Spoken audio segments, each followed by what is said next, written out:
Hey everybody, you're here. You're here at the pre-show, Canary Cry News Talk live stream, pre-stream. Thanks for being here. I want to remind everybody that we are in need of producers who want to leave pre-show prayers. It's easy to do, and it's a great way to start off the show and get the community involved here. So if you haven't done it yet, I think everybody should at least have one go at leaving a prayer for the beginning of the show here. To do that, go to canarycrynewstalk.com. You'll see a green tab somewhere on the bottom or the right-hand side. Click on that, and then just record a little prayer to start out the show. That would be great. We do not have one for today, but, you know, if we get everybody going and doing that, then we'll have enough for the next forever amount of shows. Let's see here. Oh, by the way, if anybody is wondering if today was a great day to produce the show financially, well, your lucky day. Today is a great day to do that. A little slim on the producer side. So if you want to go to canarycry.support, that would be awesome. Remember, it's value for value. So just whatever the value that the show brings to your life, think about that, pray about that, and you can put that back into the show, which will guarantee it will survive.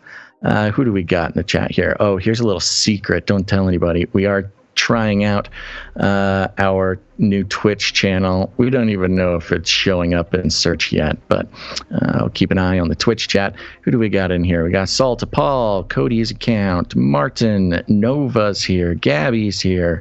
Cool. Okay, here we go. Oh, I guess it's time for me to send out the text message alert for today's show. Remember, if you want to get text messages for before the show starts, just to remind you or to whatever, you can text the word canary to 877-740-3226. That's canary to 877-740-3226. And then you'll just get a little message from me before every show, so you know when to tune in. Don't worry, we don't take your name. We don't take anything. It's just a bunch of numbers. It's just a bunch of numbers. And so, you know, we're not selling that information or anything creepy like that. Just know you can text us back at that number, but it does cost us money when we talk back to you. So just know that I see them and I appreciate them. Somebody called me a beautiful soul in the text messages. That's very nice. Somebody else sent me a picture of looks like a goat. Oh, yeah, look. I got a picture of somebody's goat named Seth. Thank you for that.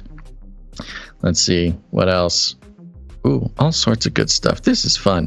So there you go. Canary to 877-740-3226. And you'll get the text message alert system. And you can also just say hi to me. All right. Other than that, I think it's time to get the show started.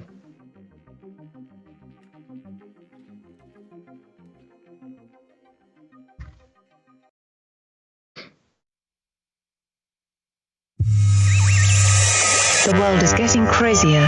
People are acting more and more insane. The end of the world is tomorrow. There's only one thing to do when the world is falling apart. Listen to Basil and Gonz as they discuss this week's news and events through the lens of Bible prophecy. You are listening to Canary Cry News Talk. You're listening to Canary Cry News Talk. Today is May 3rd, 2023. We are live to tape on episode 619. And today, Super Duper Soldiers. Signing on from Off the Grid, Razzle Dazzle. I'm your best buddy, Basil. And my name is Gons, director of the Age of Deceit films. Wife calls me the Cabana Boy, your favorite Asian provocateur for Christ. Live to tape from California to bring you the best news, which is the gospel message of Jesus Christ, while reporting the egregious with a well-rounded, biblically grounded take on world events. And today's emergent phenomena appears to be shame. Okay. Yeah.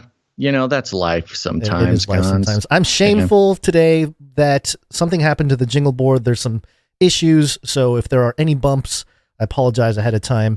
And secondly, we succumbed to censorship and changed our title today. You are pretty shamed about this. I'm shamed.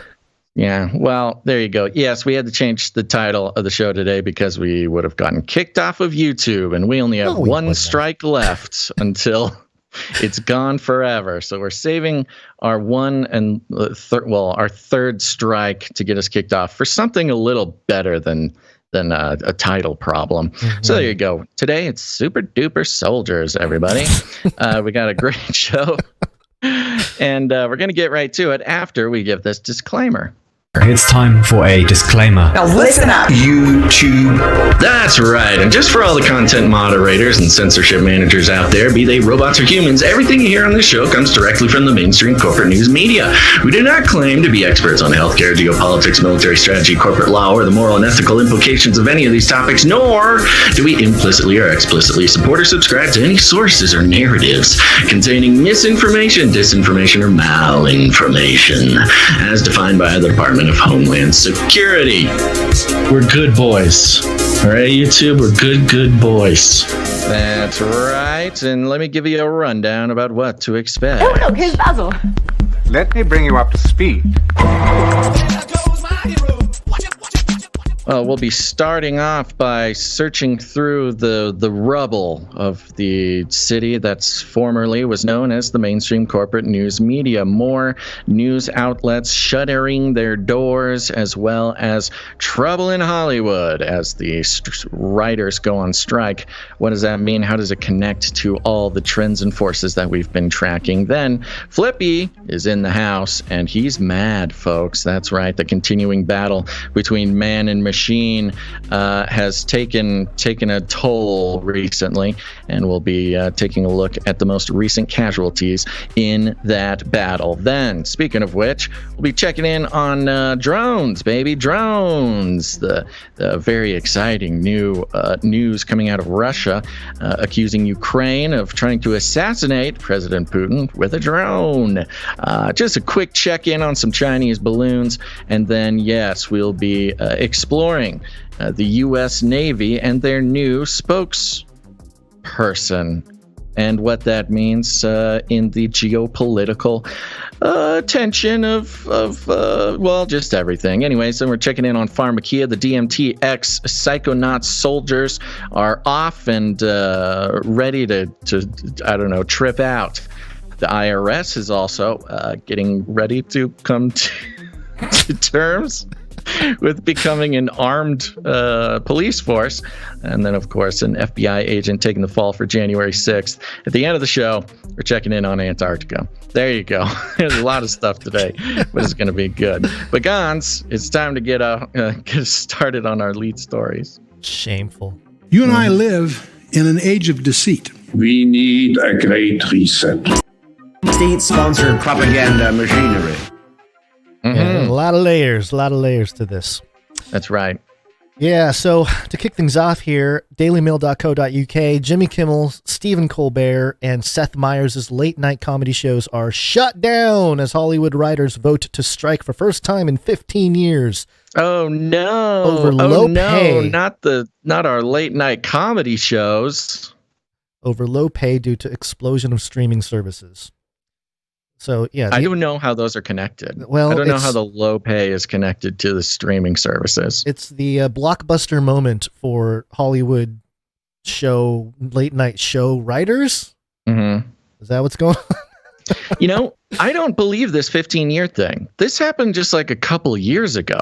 There may have been threats. Maybe the biggest one. Yeah, so here's what it says. The union represents 11,500 Hollywood writers. Announced it was going on strike as of midnight on Monday, meaning that some of the America's most popular late-night comedy shows will air reruns starting Tuesday. Colbert, Kimmel, Fallon, and Seth Meyers will all be off the air immediately. The strike announced by the Writers Guild of America. Goes wild. Woo! Everybody cheers. Marks the first time in 15 years that production teams have halted work. The last strike lasted 100 days and cost Hollywood $2.1 billion. Mm-hmm. During the 2007 strike, late-night hosts eventually returned to the air and improvised material. Jay Leno wrote his own monologue, a move that angered union leadership. Oh, boy. All right. Yeah, so everyone's talking about how this is sort of the end of mainstream, an end of an era. And we've seen this slow sort of dismantling of mainstream everything. I guess this is just another brick being taken off that wall. Well, and, look at the names. You got Stephen Colbert, Jimmy Kimmel, Jimmy Fallon, all hosts or individuals, personalities who are some of the most egregious actors as far as straying from their sort of original purpose, which is comedy, and becoming obvious shills for government messaging and for, mainstream narrative peddling. Of course, we know that that's what they've sort of always been. But it's, it got so bad that the normies of the world are realizing that something is going on here. And this is tied in with Don Lemon and Tucker Carlson's recent statements and his ousting. It really is the oligarchs of the worldview crafting apparatus are obviously not holding as much power as they used to. And in this case, it's more, at least the explanation is, for some reason, streaming services makes it so writers don't get paid more, so the writers go on strike.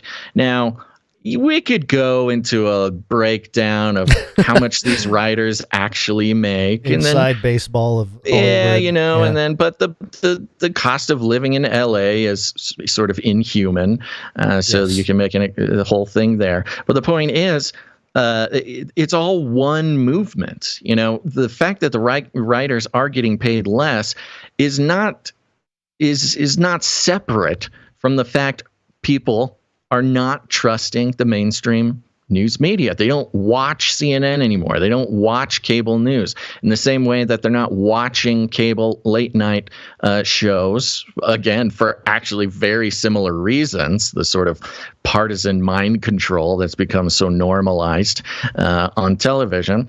And so, when nobody's watching, you can't pay your writers enough to keep them on the payroll.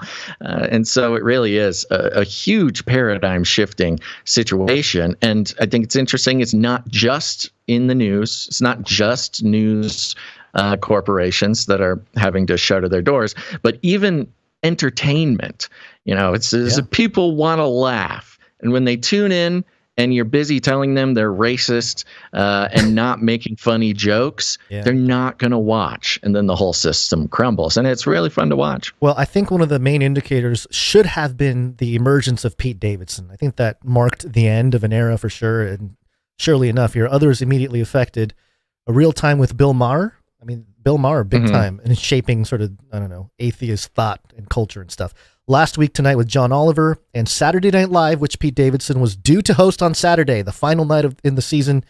No more. Not going to happen. I guess I got to run in something, a rerun. And they talked because of the writer's strike. Yeah, because of the writer's strike. They talked about how they're facing an existential crisis, and it's a big deal. But, they're not the only ones in trouble here. Welcome to America. Yeah, exactly. Hey, welcome to the rest of us. Or what the rest of us are feeling. The Wall Street Journal reported Vice Media prepares to file for bankruptcy. Oh no, another one goes down, Basil. Yay. Vice going down. What are we going to do? This half of our show. Maybe not half. Maybe like 10% of, not even 10%, maybe like 3% of our articles have we been love Vice. covering Vice. Yeah. And again, Vice for the exact same reason. If people remember, it was back when I was in college, Gons. Vice kind of came to prominence. Yep. Again, similar to BuzzFeed News, formatted their entire business around social media and online news. That was kind of their thing. It was kind of rebellious, independent. Very edgy, yeah, right? yeah. Very edgy. They were sending, younger reporter adventure types to like do ride-alongs with ISIS, Right. and That's like right. Yeah. people I think on we the were. ground, I think people were getting suspicious by that point. But yeah, before on the that, ground. In the Syrian war, which no other news organization even covers. Nobody knows we're in a war in Syria because the news won't cover it. But Vice had people on the ground in Syria riding with ISIS. It was very edgy, very, very exciting. And because of how they were, how cool they were, they got investments from lot of funding. big companies. Disney got in on it. The Murdochs got in on it. Soros got in. Soros, That was the future of news media, was this sort of very edgy ragtag punk rock type of approach to news. And it worked for a very long time. It was described as gonzo journalism, by the way. Yeah. It was very Hunter S. Thompson style sort journalism. of inspired. But as we know, in recent years, especially the past 3 to 5 years, Vice took a dramatic ideological turn, and they just started doing the same just drivel when that you get everybody 200 else, the culture wars, the identity politics, that everything just became, agents of the Democratic Party, and boom. That's when you do that. It might not happen right away, but when the trend leans away, they immediately are put in trouble. Yes. And so I can't say that I'm sad that it happened, but I'm more sad about like who they became is the big problem. Yeah, very sad. And I love bringing Vice to the show because they're so egregiously partisan and ideological and lame. Yeah, well, they were listed 128 on the Harvard list of mainstream media, and the information shared here, a little background on them, talks about how Walt Disney, A&E Networks, TPG Capital, Soros Fund Management, James Murdoch all own minority stakes. And down here it says Vice Media received $250 million in debt funding from George Soros and Fortress Investment Group and Monroe Capital in 2019. So yeah. By then, they were already pretty ideologically. That was kind of when the big trouble really started, is when they had to take that Soros money. Right, exactly. And it's interesting, both with the writer's strike and with all the news. Again, by the way, this is all related to money. The news 100%. Is these news organizations are shutting down, BuzzFeed, Vice, because they can't. They have such high overhead, they can't afford to pay their staff, pay their writers. Same with Hollywood right now, and a lot of this is stemming from not only the response to their ideological turns, but also the availability of artificial intelligence. I mean, you could definitely see a world, at least if not a world in which, TV and news, kind of entirely go to being written by AI. But at least the existence of ChatGPT AI is a big bargaining chip against the writers in this strike. I mean, I'm not saying I've seen any good AI written comedy, but a writer was formerly considered like one of those jobs that AI could never take. But as we know, that all changed about 3 months ago. Yeah. And I think this is making it much more difficult for them to force the pay increase that they are looking for. I was just listening to a comedian podcast, a couple comedians, and they're a little bit older, and they're Italian descent, if that gives away who they were. But they were talking about ChatGPT, and they actually the producer plugged in a couple jokes to see what kind of jokes they can come up with.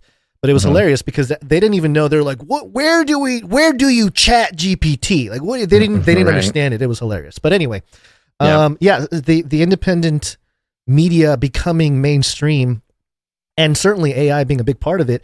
If you're Soros why fund an operation with some guy who can go off the rails when you can just, hire a small team of people to run AI to come up with news and propaganda and all that kind of stuff. And just in case somebody wasn't aware of this, we talk about AI, we talk about this. We used to talk about, we used to give kids a lot of advice onto, what career to advice do for their career. We used to give some career advice, I was which just is thinking about this the a other joke day. because it's funny because we're podcasters, which we would not recommend anybody take up as a career. Yeah. But in this case, I've been seeing tons of actual job listings, people getting actual jobs. There's actual sort of industry education on becoming AI prompt writers, prompt engineers is what it's called. Because a good prompt engineer can get AI to do anything. You don't need a drama writer, a comedy writer, a whatever. You can just have one guy who's really good at engineering prompts for AI, and he can write, an entire season worth of stuff in an afternoon. Well, I've been messing with ChatGPT 4, and I did go through and ask it about Nephilim, and putting together a short little thing on that. So stay tuned for that. It was interesting. There you go. Yeah, and it does. Your prompting does have to do or shapes sort of how it answers. Oh, it's everything. It's everything. People are figuring that out. Like you can engineer these prompts any sort of way, and it's funny because a lot of the critics of ChatGPT, look, it's not perfect right now, but it keeps getting better, and we know for a fact that the customer-facing product that a company is presenting, by the time a regular person is able to play with AI, the company has something that's a magnitude, orders of magnitude more impressive. So it's just a matter of time before that makes it to the public. But yes, that's what I was going to say. The critics of people who play with ChatGPT and they're like, oh, it's not that good. It sounds stupid. The answers are wrong, whatever. Yeah.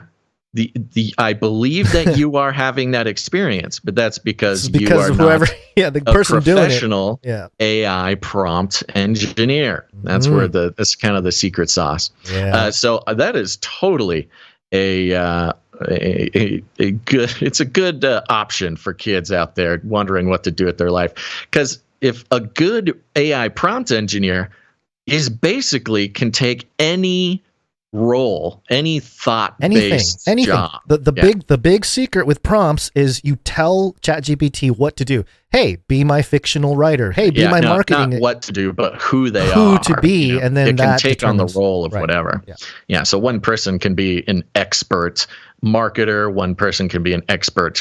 Again, the comedy thing's a little different, but you can tell ChatGPT, act like you are Albert Einstein and answer my questions. Take all the answer data. Your questions as Albert Einstein. Eat all that data about Albert Einstein and then spit it out. And that's kind of how this is sort of a really crude early version of what Ray Kurzweil was talking about years ago, how he wants to resurrect his father, and he's kept all of his father's writings and things and all this stuff because he wants to upload it to the database, and then the database will spit back out what appears to be his father, that kind of thing. So, which is why Basil and Gans will live forever. Oh boy, that's scary. Thousands of hours. No, it's because the Lord nonsense has our souls covered. That's why. That's true. Because, we're gonna live forever. ChatGPT has a large database of Basil and Gans antics. Good Although, point. Thank you for the correction. Canary Cried GPT would be a fun thing.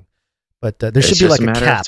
There should be a cap of what you can do with it, Just a matter of time. Yeah. All right, folks. Well, there you go. Sorry to hear about your troubles, writers, but it's time for you to go practice ChatGPT prompting. And with that, Gons, it's time to remind everybody just what day it is. It is Wednesday, my dudes.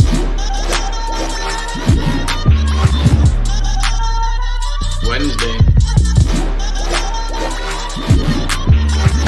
Hey guys, know what day it is? It's Wednesday. It's time for the Canary Cry News Sucker. Yeehaw! Wednesday, my dude. It is Wednesday, my dudes. That's That's right. It's Wednesday. It's finally here, folks. We've done it again. And Gons, anything happened since last episode? Anything interesting? I came across a podcast, a new podcast. It's called Haunted Cosmos.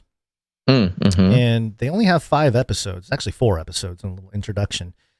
And it's kind of weird because they have 2 hosts, and one of them plays guitar, the other one doesn't. Ben the other one Brian has googly eyes on a VR headset. Not quite, but yeah, they're Christians. Very well produced, by the way.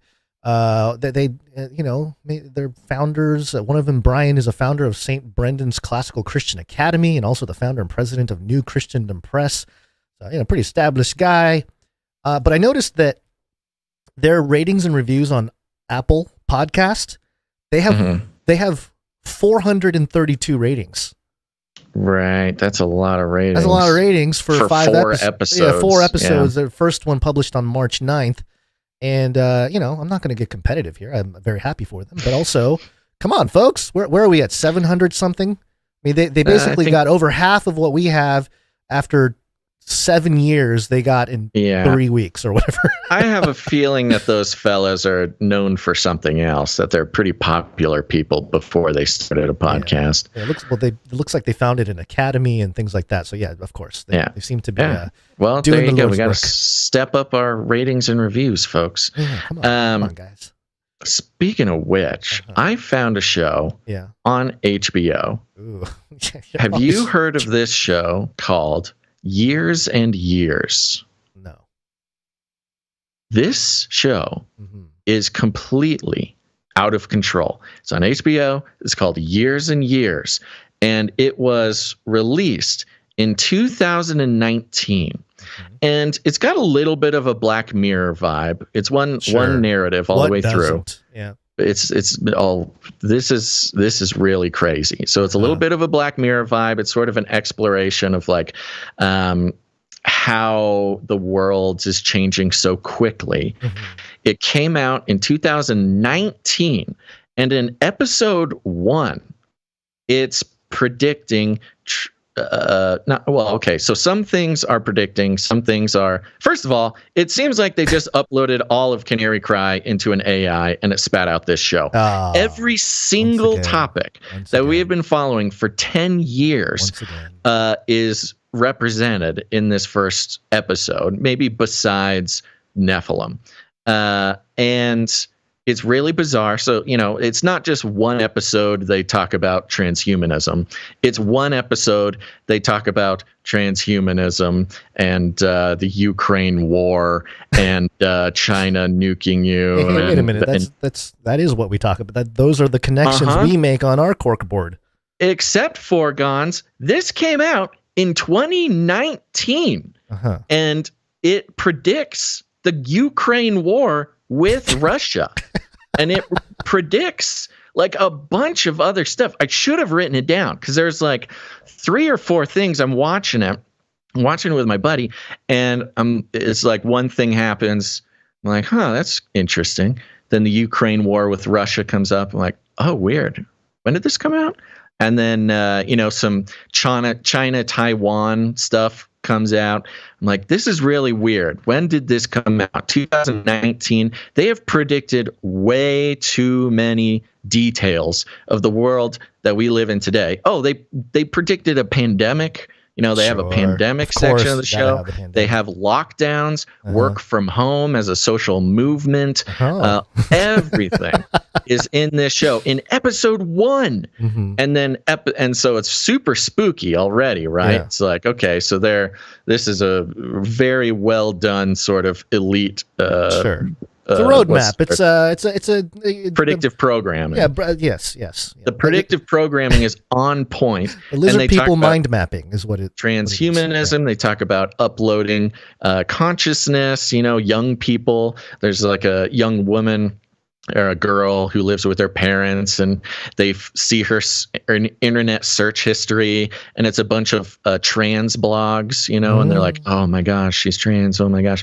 Okay. We'll tell her we love her. And they sit down to have a conversation, and they're like, we know you're trans. We still love you so much. She's like, no, I'm not transsexual. I'm transhuman. I want to upload my consciousness to the cloud, and I'm going to live forever. So they're going all the way to 2045. Oh, to 2045, of course. Yeah. And the first episode, okay, it's just thing after thing, and it's a whole hour of like, oh my gosh, how did they do this? Well, they're listening to our show, obviously. And it ends, the first episode is kind of a little bit of a spoiler here, but it's episode 1, okay? So there's a lot more to get. But it ends with the United States launching a nuke at what is sort of a Taiwan type of thing. Oh, that is a little part of my sort of my thesis of today. So yeah. So it's really crazy. I don't know, but again, as usual, adult themes, adult language, etc. Yeah. But I'd be interested if people want to check it out. Let me know what they think. I literally only watched episode 1, and it was like too much. I'm like, oh my gosh, how much more? I've lived this already multiple years. Totally. And then a show called Years and Years comes out. What are they? They've been tracking us for years and years. Is that what they're trying to tell us? Yeah, it's so it's like they predicted every single major cultural event that happened in the past 3 years, but it came out in 2019. It was bizarre. Of course. Anyways, there's a fun thing for everybody if that's what you're into. Great. Years and Years on HBO. Okay. With that, Gons, it's been years and years since I don't know. Let's talk about executive producers.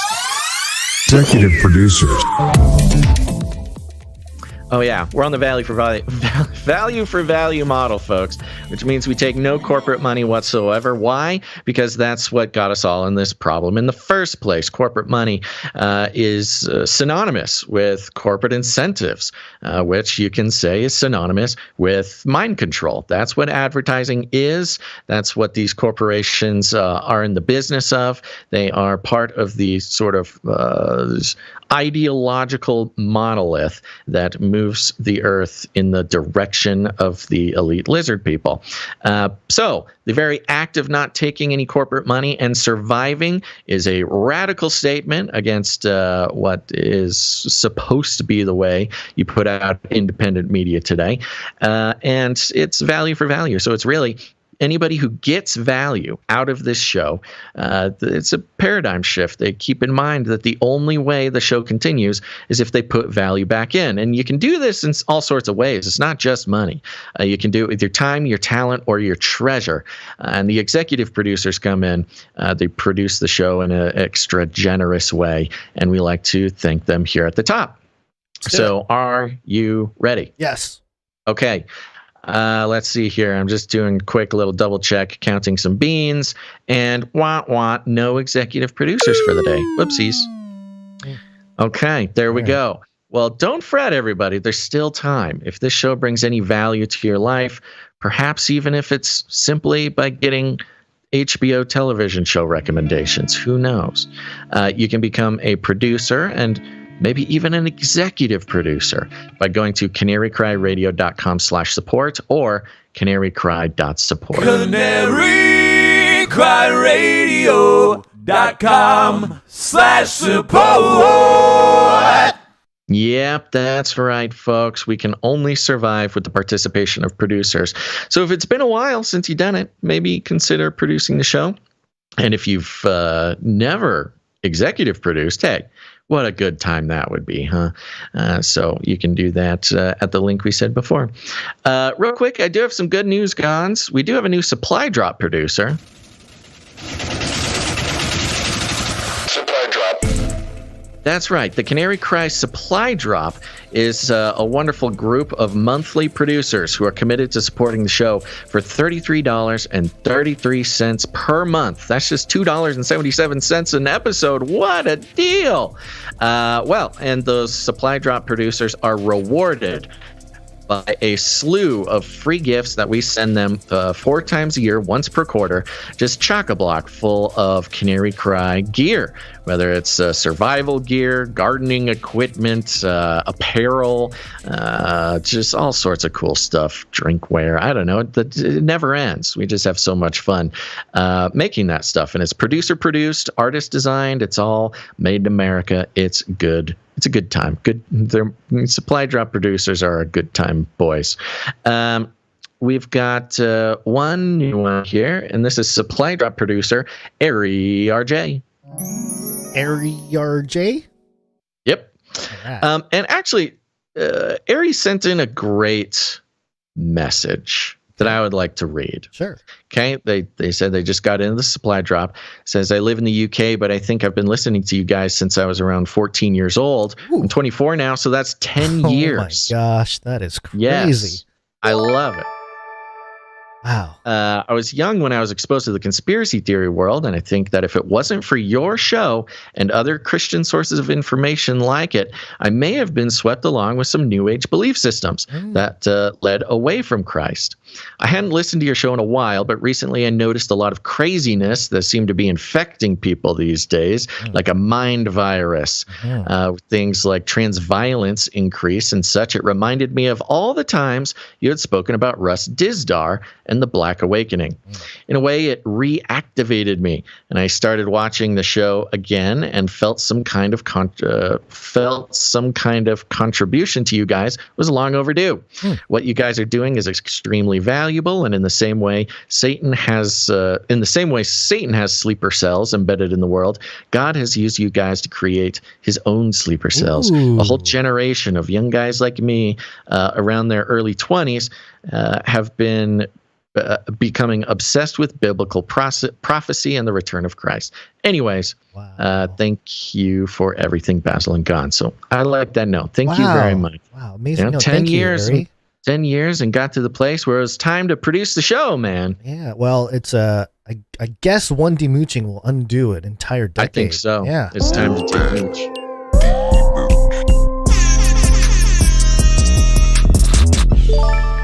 Thank you, Ari RJ. Appreciate it. It's that easy. I love it. Real quick, let's head on over to canarycrymeetups.com. Canary Cry Meetups. Head on over to canarycrymeetups.com. These meetups are going on all over the place all the time. And if there's not one near you, put one on yourself. Just pick a time, pick a place. Let us know about it. Just send an email or something. And we will be happy to put it on the website for you. Let's see here. We got the NorCal meetup coming up May 15th. That's in Wairika, California. Zephyr Books and Coffee. So go check that out. You can get in touch with, who is this? This is Debbie? Davey Frost. Wait, no, which one are you talking about? No. I'm looking at the Wairika. Oh, Wairika is Dame Debbie. Yes. Dame Debbie, that's right. To hear more about that, we've got Glen Rose, Texas this meetup, May 27th and 28th. These meetups are popping off. So it's, Did you mention Houston? Did I just Houston got canceled. Oh, Houston that's right. Okay, sorry. I forgot to terminate it off the page here. Okay. Yeah. Continue. Yeah. So, meeting real life people who listen to the same podcast as you, there's a pretty good chance that you'll have a lot in common. It's good to meet people in your own community. The online thing is wonderful, but as we learned, the most powerful connections we can have is with real life people right in front of us.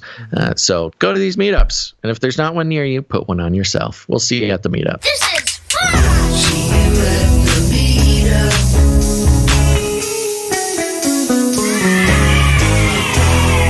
And before we move on, I just want to let everybody know, if you're watching live, take a second right now and hit that thumbs up button. Hit thumbs up on Rumble or YouTube or Twitch if you found our Twitch. Looks like Sir Darren found the Twitch. Thank you very much, Sir Darren. Hit the thumbs up buttons there. It's really good for us to get them early on in the show. That's super helpful. You can always take it away later if you just if we say something you don't like, you can take it away and we'll be very sad about it. But likes right at the top of the show are super helpful. Subscribe. Like, subscribe. Just let it ring in your head. Like, subscribe. Flippy update. Do you want fries with that? All right, folks, it's time for the Flippy update. Flippy is our colloquial name for the disembodied robot arms that are taking our jobs, enslaving our children, and flirting with our spouses. We use talking about Flippy as a way to explore all the new, fun, and exciting ways the robots are taking over the world and how there's nothing we can do about it. Today's Flippy update is coming from mustsharenews.com. Love it. You're a hard-hitting source for the most important news.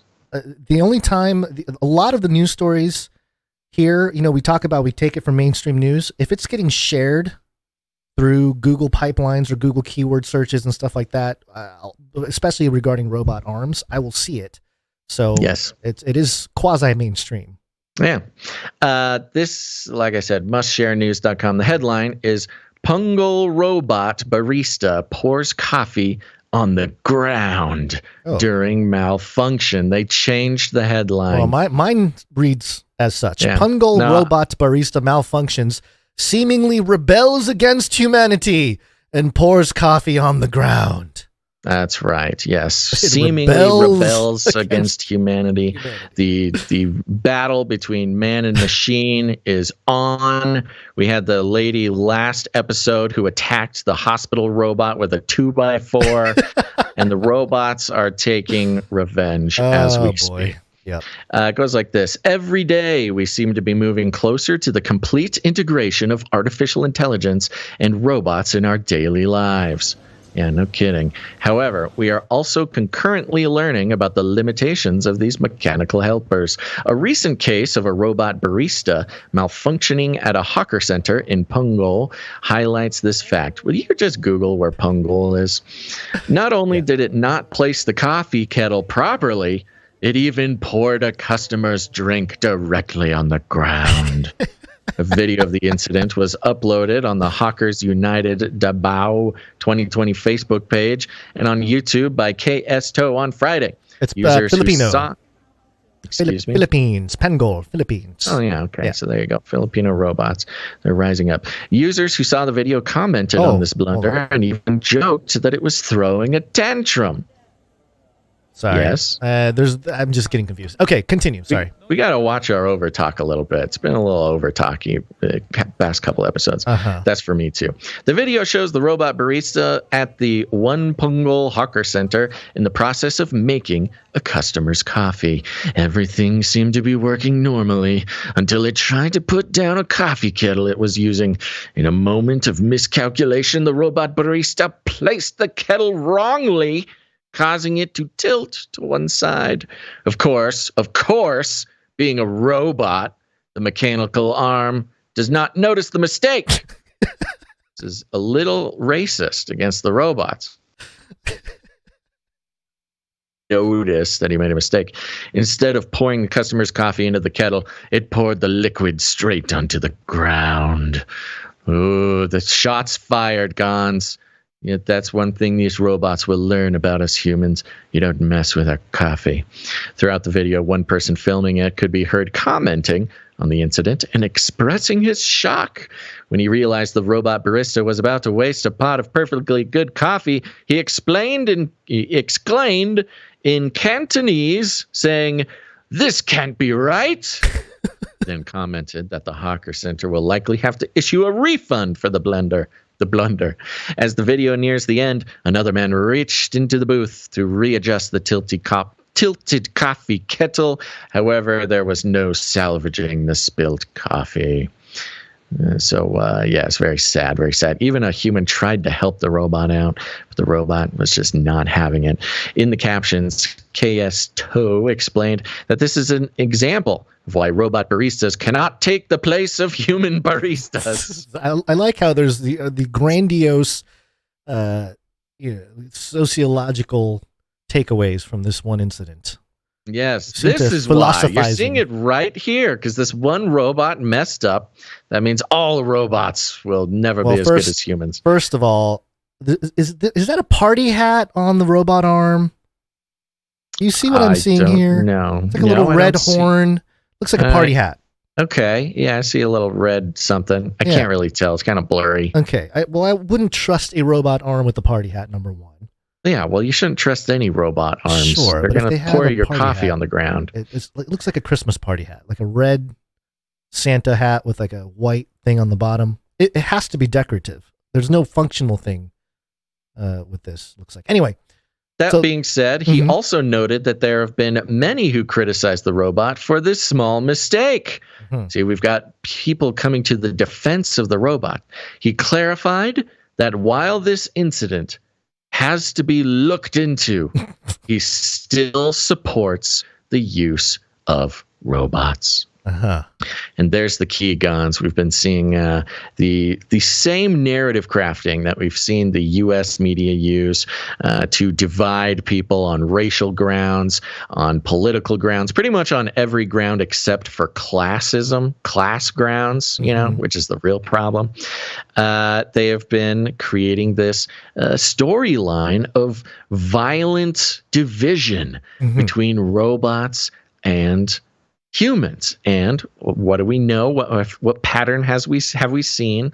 Which is when the violence starts, that's when the activists can go to work. We're going to start having these robot activists defending the coffee pouring robots and the receptionist robots at the hospital.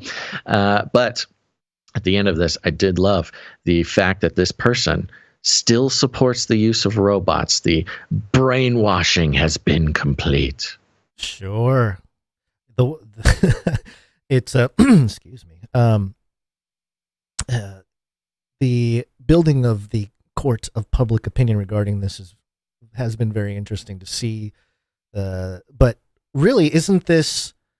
I guess this has been an ongoing philosophical debate. But now that we have this public awareness of something called prompting your AI, right? When does that get applied to robots? Because right here, this error, sure, it's a robot error, but one could argue it's the creators of the robot arm who have created this error or the capacity for this error. So when does it become a responsibility shift to the people behind it? Yeah, there's details about this robot that we would need to know in order to make those kinds of assessments that we're not quite able to do. But the real question is, Gons, was this mistake on purpose or not? Now, it's obvious that somebody could say that it was accidental, some physical force of the kettle falling over and the robot wasn't able to see it, blah, blah, blah. Maybe it's not equipped with visual it's outdated technology, maybe. Right. It might be an older model, or they didn't spring for the visual sensors or something. But as we also know, it's part of the social engineering, and they have explicitly said this. This is not a theory of ours. This is the roboticists have been explicit about building mistakes into the robot because humans like when robots make mistakes. Yep. It makes the robots feel more human. And who hasn't had a barista, spill their coffee before it got to them and they got to remake it or whatever? It's a very human thing, Gons.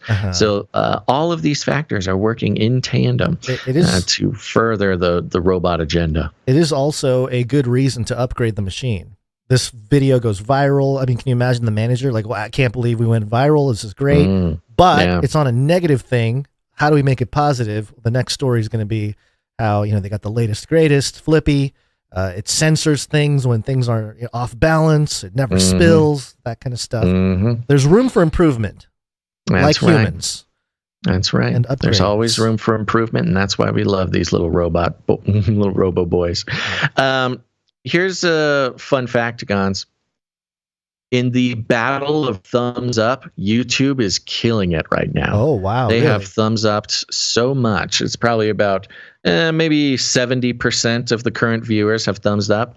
Whereas on Rumble, we're at about like 10% of the viewers. Come on, have Rumble's thumbs up. So come on, the Rumble. new mainstream media. Rumble, let's go. Arguably, we need thumbs up better, like more on Rumble than we do on YouTube, because YouTube's a dying beast. But Rumble, we need your thumbs up. Thank you very much. Okay, well, that's your Flippy update for the day, Gons. Sounds good. Let's talk about war. And you shall hear wars and rumors of wars. Fight for Ukraine. New world order. Russia. Drone strikes have saved lives. Can we shoot them down if over our property? Drones. It will kill. Oh, yeah. BBC.com, Kremlin drone. Zelensky denies Ukraine attacked Putin or Moscow. What happened? They sure do a lot of denying. Zelensky is like a professional denier. Like when he launched missiles into Poland. Oh, right, yeah. Yeah, he did a good job denying that one. Yeah, I like how when he gets all the missiles, the weapons, and the money, and then when something happens, he's like, "Oh, no, not us." Like, you guys are the ones that just got all the new stuff. I don't know who would have done that. Who owns those kinds of drones? Oh, just you, pretty much. Yeah, it wasn't me. Sorry. Yep. There's a quote here. We don't attack. I don't know why I said that. We don't attack Putin or Moscow. We fight on our territory. We are defending our villages and cities, he said, speaking on a visit to Finland. The Russian president's office said defenses downed 2 drones overnight. It threatened to retaliate when and where it considered necessary. Ooh, that's always a scary one. Unverified footage circulating online shows smoke rising over the Kremlin, a large government complex in central Moscow, early on Wednesday. A second video shows a small explosion above the site's Senate building, while 2 men appear to clamber up the dome. The Russian presidency said Ukraine had attempted a strike on Mr. Putin's residence in the Kremlin and described it as, quote, a planned terrorist attack and an assassination attempt on the president, end quote. Officials said 2 drones targeting the complex had been disabled using electronic radar assets. Ooh. Adding that President Putin had not been in the complex at the time of the alleged attack. But Ukraine has said the Russian accusations are merely a pretext for massive attacks on its territory, and the U.S. says it is treating the Russian claim with a lot of caution. So are they considering it a false flag, like hey, would they do it to themselves and then use it as an excuse to go into Ukraine? There's all kinds of angles. Mr. Putin appears to be one of the most closely guarded leaders in the world, at Putin's event in Moscow, attended by BBC journalists. Extremely tight security has been in place, including extensive checks and long convoys of vehicles with airspace closed and traffic halted. However, if what the Kremlin is saying is true, it will raise questions about how well protected the president really is. Well, sounds like pretty good since he wasn't there. There will also be scrutiny over the effectiveness of Russian air defenses. In recent months, anti-aircraft systems have been spotted on Moscow rooftops in the vicinity of key buildings. They've been placed there because the Kremlin is concerned that Ukraine or those sympathetic to Ukraine may attempt to carry out aerial attacks on high-value targets. Whatever actually happened on Wednesday morning, the question now is how Russia will respond. It's always Russia. Hey, here's the ball in your court, Russia. What are you going to do now? Some officials have already called for tough action. Russian generals have warned many times of harsh responses to any strikes on Russian territory, but it is unclear whether Russia has the capacity to carry out meaningful retaliatory strikes or whether this incident will lead to any significant escalation on the battlefield inside Ukraine. Okay, so, all right. A Ukrainian presidential advisor told the BBC the incident indicated Russia could be, quote, preparing a large-scale terrorist provocation in Ukraine. Terrorist provocation. Yeah, well, yes. So apparently everybody on the other side is just a terrorist. So, it's kind of hard with all this language mixing. But let's see. U.S. Secretary of State Anthony Blinken said he could not validate Russia's accusation that Ukraine had tried to kill Mr. Putin, but said he would take anything the Russian presidency said with a very, very large shaker of salt. There's only one very large shaker of salt. Mick Mulroy, a former U.S. Deputy Assistant Secretary of Defense and CIA officer, told the BBC that if reports of the incident were accurate, it was, quote, unlikely to be an assassination attempt as Ukraine tracks President Putin's movements closely, and he was not in Moscow at the time. Oh, okay. So interesting little giveaway there. Of course they're tracking Putin, but how accurate is that? And why? Quote, "This may have been to show the Russian people that they can be hit anywhere, and that the war they started in Ukraine may eventually come home to Russia, even the capital," he said. Ooh, threats. Alternatively, if the reports were not accurate, quote, "Russia may be fabricating this to use as a pretext to target President Zelensky, something they have tried to in the past," Mr. Mulroy said. And then it goes on here, and that's basically it for the article. But, to me, this is just my inclinations here, my opinions. I don't have like hard evidence for this, but it feels like for a long time, Putin's been sort of set up as the guy. Wasn't he part of World Economic Forum, young global leader? So he's been in the club, right? So it's almost like they told Putin, like, "Hey, you're going to be the guy. You're going to be the nuke guy." And maybe he thought it was good at one point or something. Like, "Yeah, I'll be the nuke guy." But then now everyone in the Council of Elite are like, "All right, you're up, Vlad. Time to set off that nuke." But he's like, I don't know if I really want to do that. And then now the whole world is sort of provoking him to do so. And whether this be an actual assassination attempt or not, it's just kind of it's always the balls in Ukraine's court, or not Ukraine, Russia's court. See what they do. Are they going to pull a nuke? And my question, because in my head I'm hearing the U.S., especially at the table of the world leaders, all talking. The lizard leaders. The U.S. guy saying like, "Hey, we did it the last time. We did the Hiroshima, Nagasaki thing, and so hey, you got to be the one to do the next one." And if you're looking at parallels with World War II, what's East Asian island nation that has some major geopolitical implications of today? Taiwan. And I'm just wondering, under what circumstances, geopolitical circumstances, this is sort of thinking outside the box here, or thinking outside the cage, what circumstance would provoke a Russia-Putin nuke type of strike on Taiwan? I can't even think of something besides, I don't know, if they were coming to China's aid or something. I mean, I had a hard time too. I was like, it's so out there that it doesn't even make sense. But if we're talking about nukes, we've heard about wanting to destroy Taiwan. Who was it? I forget who it was. Somebody who came out and said basically they'd rather destroy Taiwan than to allow the CCP to take over, right? For China to take over. Yeah, that was us. We said that. I know, the U.S. people. But I'm saying the U.S. isn't ever going to admit to doing things like that. So you always get the other guy to do it, So anyway, I'm just trying to think outside the box and be weird. Thinking outside the bun there. Yeah. As far as going back to this drone situation. Yeah. Did you see if they said what kind of drone it is? I don't think so. Well, I have this, the Reuters article. Maybe there's something in here that I missed, but I don't recall. Ukraine, they are using a very specific set of drones. They're getting the, what are they called? The Switchblade sort of suicide drones from the U.S.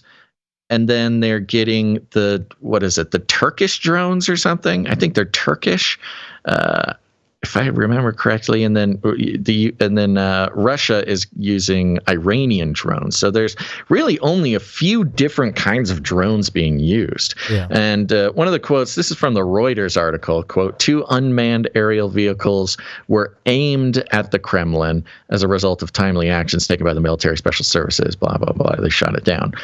But it almost sounds like it was a couple of those Switchblade suicide drones, which, I mean, that's just Ukraine. Nobody else is actively using those. I mean, the U.S. has them, I guess, but that would be an even more inflammatory thing if it was actually U.S. drones. And we've been seeing Ukraine attacks on Russian soil for months now. They blew up, like a oil refinery thing. Right. They've been blowing up some weapons caches over the border. They've been doing quite a bit of lethal action on the Russia side of the border, even especially with the little switchblade suicide drones. There's videos of Ukrainian suicide drones blowing up, different targets in Russia. So the idea that, Zelensky would just turn around and deny this. Look, he denied the launching missiles into Poland. He denied, you could talk about the Nord Stream pipeline situation. He denies everything. Deny. He's a professional denier. Yeah. Of course, Zelensky tried to assassinate Putin using a suicide drone. But it's interesting because it's like, why did they not know he was there? Why pull the trigger on something like that if you weren't absolutely 100% sure he was in the building?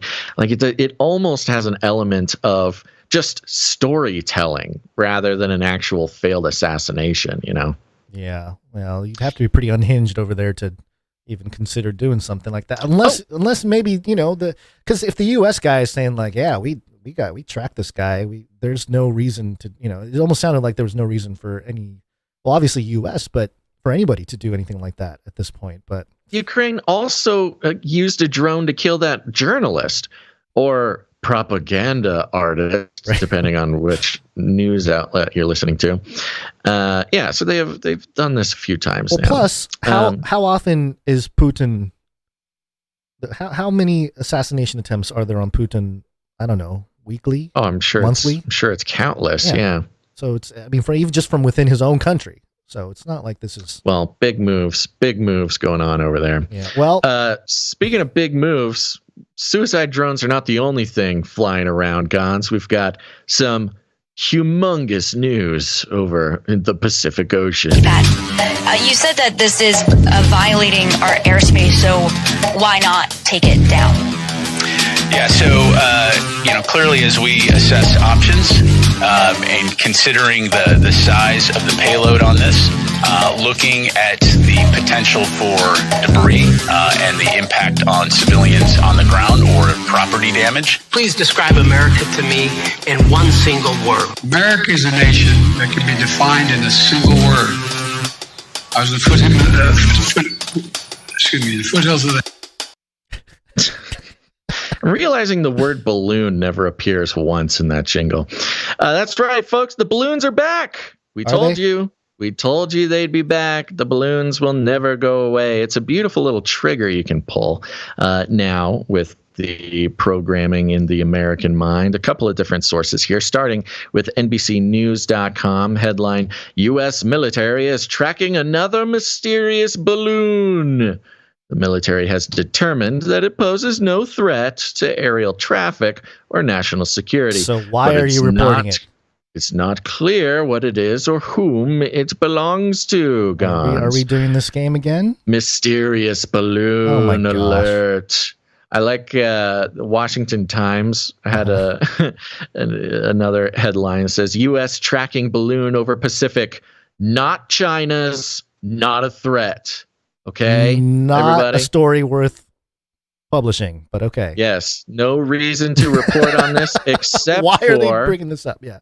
Well, this is a perfect example of how balloon stories, even though they are completely benign, uninteresting, any balloon story now is being used in the mainstream media for I think a couple of different purposes.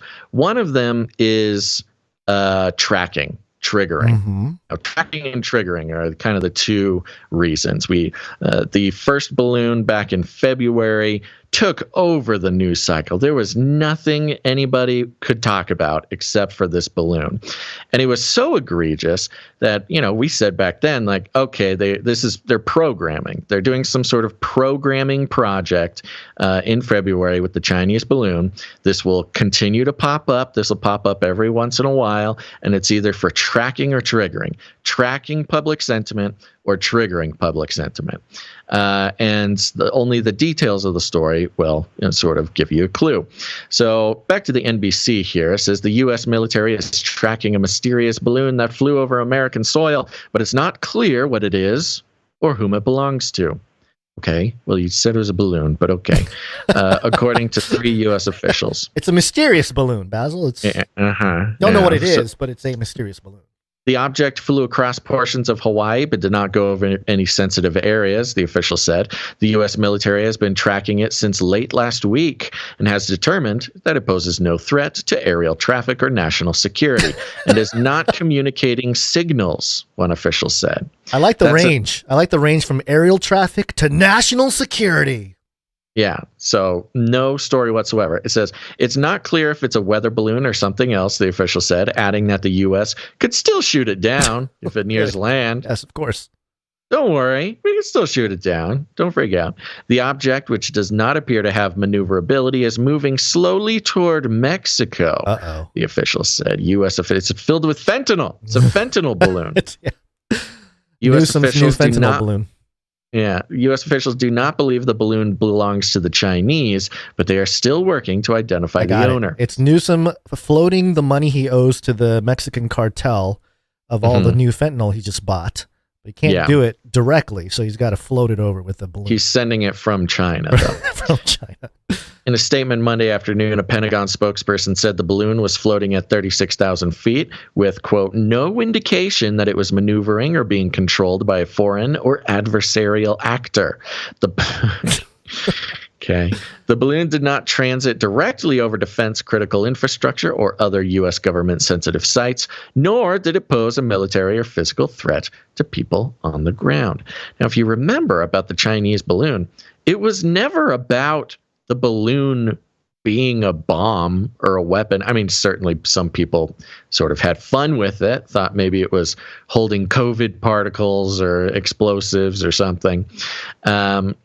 A spokesperson for the Indo-Pacific Command said, quote, U.S. Indo-Pacific Command responded to an unidentified radar signature Friday in the vicinity of the island of Hawaii. Pacific Air Force launched 3 F-22s to assess the situation and visually identified a spherical object. We monitored the transit of the object and assessed that it posed no threat.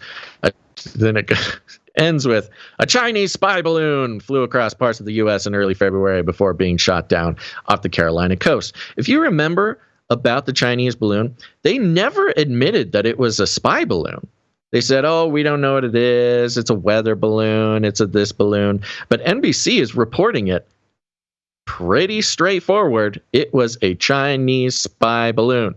And then we shot it down. They did report it as a Chinese spy balloon. That was sort of a... Not initially. Not initially. No, then... That was sort of came from politicians not guessing, but, postulating as to what it is.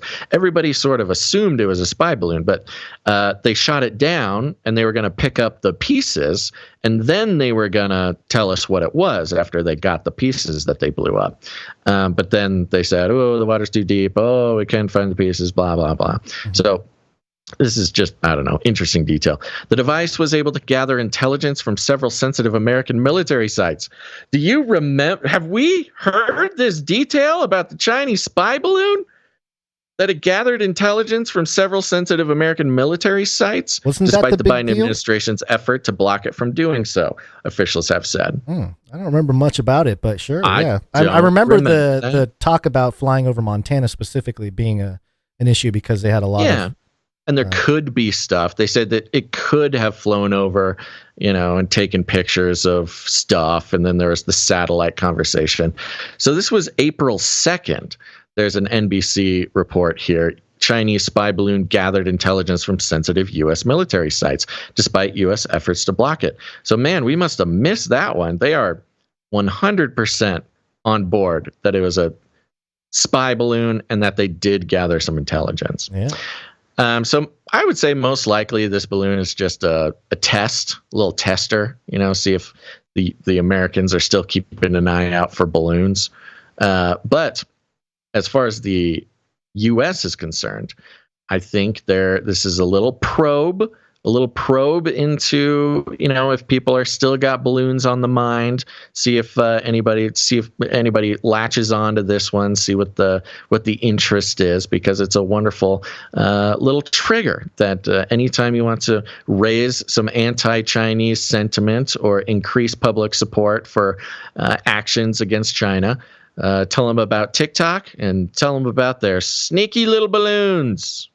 Well, this was around 80 days between the whole Chinese spy balloon thing and this article, and I know there was something in between. So I'm guessing, every couple months, or at least maybe once a month. 2 or 3 months. That's what we talked about back in February. Is like, this is so stupid. Yeah, they're going to keep bringing it up. It's sort of a programming thing where they can pull it out whenever they want to trigger and keep an eye out. We may have even put in a prediction for when the next balloon thing would come. Yeah. I seem to remember actually saying that it would be 3 to 6 months when the next balloon came around. Yeah. We'll have to check in with Clank about that. Yeah. Well, there you go. So, be afraid. Be very afraid, everybody. Be afraid. More unknown balloons, big, large, spherical objects flying over. But don't worry, it poses no threat. Unlike transhumanism.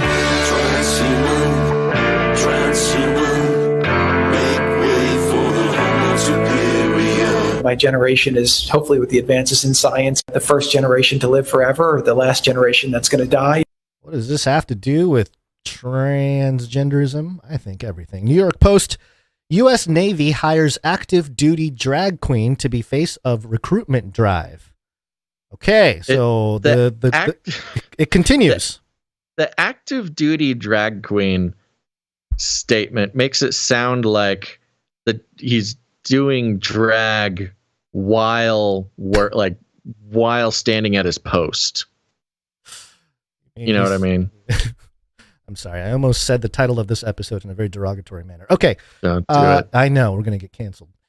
Which, who cares? The U.S. Navy invited an active duty drag queen to be a digital ambassador. This will come full circle at the end here. As part of a recent drive, quote, to attract the most talented and diverse workforce. I don't like the word attract there. Interesting. That's what they're going with, huh? Yeah. The drag queen is so the most talented and diverse workforce for the Navy is being attracted by the drag queen. Digital ambassador, yes. Interesting. And combat plunging recruitment. There's that part too. Yeoman Second Class Joshua Kelly, who identifies as non-binary, was appointed as the first of 5 Navy digital ambassadors in a pilot program that ran from October to March. Kelly, whose stage name is Harpy Daniels. Interesting how they're reporting on it after the fact. Of course they are. Yeah. Harpy Daniels has shared their journey on TikTok and Instagram, where they described how they began performing on board and became an advocate for people who were oppressed for years in the service. Quote, from joining in 2016 and being able to share my drag experience on my off time with my fellow sailors has been a blessing, Kelly wrote on Instagram in November when announcing their appointment as a digital ambassador to their more than 8,000 followers. Quote, thank you to the Navy for giving me this opportunity. I don't speak for the Navy, but simply sharing my experience in the Navy. Hoo-yah, and let's go slay, they added. All right. That's an interesting phrase in the context of a military person. Yeah, go slay. Remember the good old days when, the military recruited people with violent video games and we talked war movies, things like that. Yeah. Times have changed, huh? Times have changed. The digital ambassador program that Kelly took part in ran from October to March was designed to explore the digital environment to reach a wide range of potential candidates as the Navy battles, quote, the most challenging recruiting environment it has faced since the start of the all-volunteer force, a Navy spokesperson told Fox News. The service branch, that makes me nervous. The whole, since the all-volunteer force, meaning, they can force, like they did in World War II, people to go into the military. I mean, we haven't had to do that, but are we entering an era where something like that might become a necessary right, thing. the volunteer thing not quite working out. Right. The service branch is evaluating what form the service branch is evaluating what form the program, which included 5 active duty personnel, will take in the future, the rep added. Quote, the Navy did not compensate YN2 Kelly or any others for being Navy digital ambassadors, the spokesperson Yeah, kind of like how noted. Biden's TikTok influencer department, isn't being paid by the DNC, but they're being paid by someone who's being paid by the DNC. Mm-hmm. These photos are very bizarre. They make me very uncomfortable, but that's just me. Kelly has told Carl Herzog of the USS Constitution Museum that they began dressing in drag and performing in shows long before joining the Navy. In 2017 and 18, they performed as Harpy in a crew morale-boosting lip-sync competition while on deployment on the aircraft carrier USS Ronald Reagan. What would Reagan think? Rolling in his grave. Quote, I started performing in drag in 2013. Drag had no influence with me joining. It was the Navy I feared that would have influenced me to stop doing drag, Kelly told Herzog. Quote, for myself, drag has been a passion and art and a way to express myself. Ship life is difficult. Every day fades into one, and high stress and intensity can bring low morale and can cause suicide and bad behavior, they said. Interesting. So it's like it's the same thing that we've been seeing across the board with the sort of mental, psychological pressures and sort of a crisis. Well, even with the sort of trans. Now I understand drag and trans are two different things, but with the trans Zoe Zephyr, the state senator or something, that has been in the news quite a bit lately. It's about the mental dangers of people who are experiencing that sort of thing. The Navy already had a bit of a reputation, if you will, between the military branches. I don't know. I never really understood it, but you ask a Marine what they think about sailors, or ask the Army about the Navy. They already had a very specific sort of. It's similar to prison mythology. Or reputation, I guess, And this is certainly not helping that. And to learn here, which I didn't understand until just now, that he's actually doing drag on the boat. Like, that's why active duty. It's an actual active duty drag queen. That's a new one. I wonder what China thinks about that. They're probably pretty stoked about it. They're very happy. This person was gay and felt lost and alone, ready to jump ship. But after getting to view my performance, they felt empowered to be themselves and see that our struggles and low morale are temporary, the yeoman second class said. Quote, they personally thanked me and said they forgot what life was like for a moment. That's a struggle we all deal with during deployments, and we all have our reasons to lose ourselves, the sailor continued. Oh boy. Asked what their plans are, both as a drag queen and in the Navy, Kelly told Herzog that their, quote, goals as a sailor are to continue working hard, make first class, and become the first officer in my family. Quote, as for drag, I hope to continue performing, building safe spaces for queer individuals, and one day make it on RuPaul's Drag Race as one of the first active service members, they added. The ambassador program was launched as the Navy is trying to boost its size to 347,000 members in 2024, up from the current 341,736 serving in fiscal year 2023. That's less than 6,000, but I guess that's a big number. But it's one boat. That's a boat's worth, I guess. It committed to recruit and retain personnel through fostering an inclusive culture and ensuring they feel, quote, included and connected to mission and leaders at all levels, according to the latest diversity, equity, and inclusion policy updates cited by the Daily Caller. And it goes on here. I don't know that we have to. I eagerly await the results of this recruiting campaign. I would be very, very interested to hear about how this turned out for the Navy here. Well, I think there is some history. Does it say right here? No, it doesn't. No. There's some history here, and it's something that if you listen to the No Agenda show, Adam Curry, the podfather, talked about something called trans maoism. He's been talking about it for the last few episodes, and he's shared some documents regarding that issue. One of them being a House bill that passed, ESSB 5599. And let me see if I can pull up some of this stuff here. It looks like I lost some of it, but basically the bill passed it, and I think they took out a lot of the pretty egregious stuff, but it's basically, if you're a kid and you have gender, you want to do transition surgery and stuff like that, they don't have to tell the parents. That's what the bill is in a nutshell. Right. So that passed. So that sort of, the mutilation thing that people talk about, there's a lot of debate and a lot of people that are enraged about it. And that's why certain states are locking down on this issue. Trans and I guess drag is not specifically trans, but it's sort of that whole package. Not to be, if we package it up as one thing, it has been an ongoing increase in at least political office in the last 30 years. And there is a wiki post that outlines, how many trans people are in politics. In the 1990s, there was only 2 openly. 2000s, there were 6. In the 2010s, there were 9, but between 2017 and 2022, it's 51. And there's a total of 77 transgender people serving in politics across the nation as of 2021. So it's definitely been an increase. And the idea of trans Maoism is interesting because what Adam Curry was pointing out was that this whole movement to transform the military is something that was somewhat done, or at least modeled in China, the CCP. Yeah, especially during the Maoist revolution. During Mao, yeah.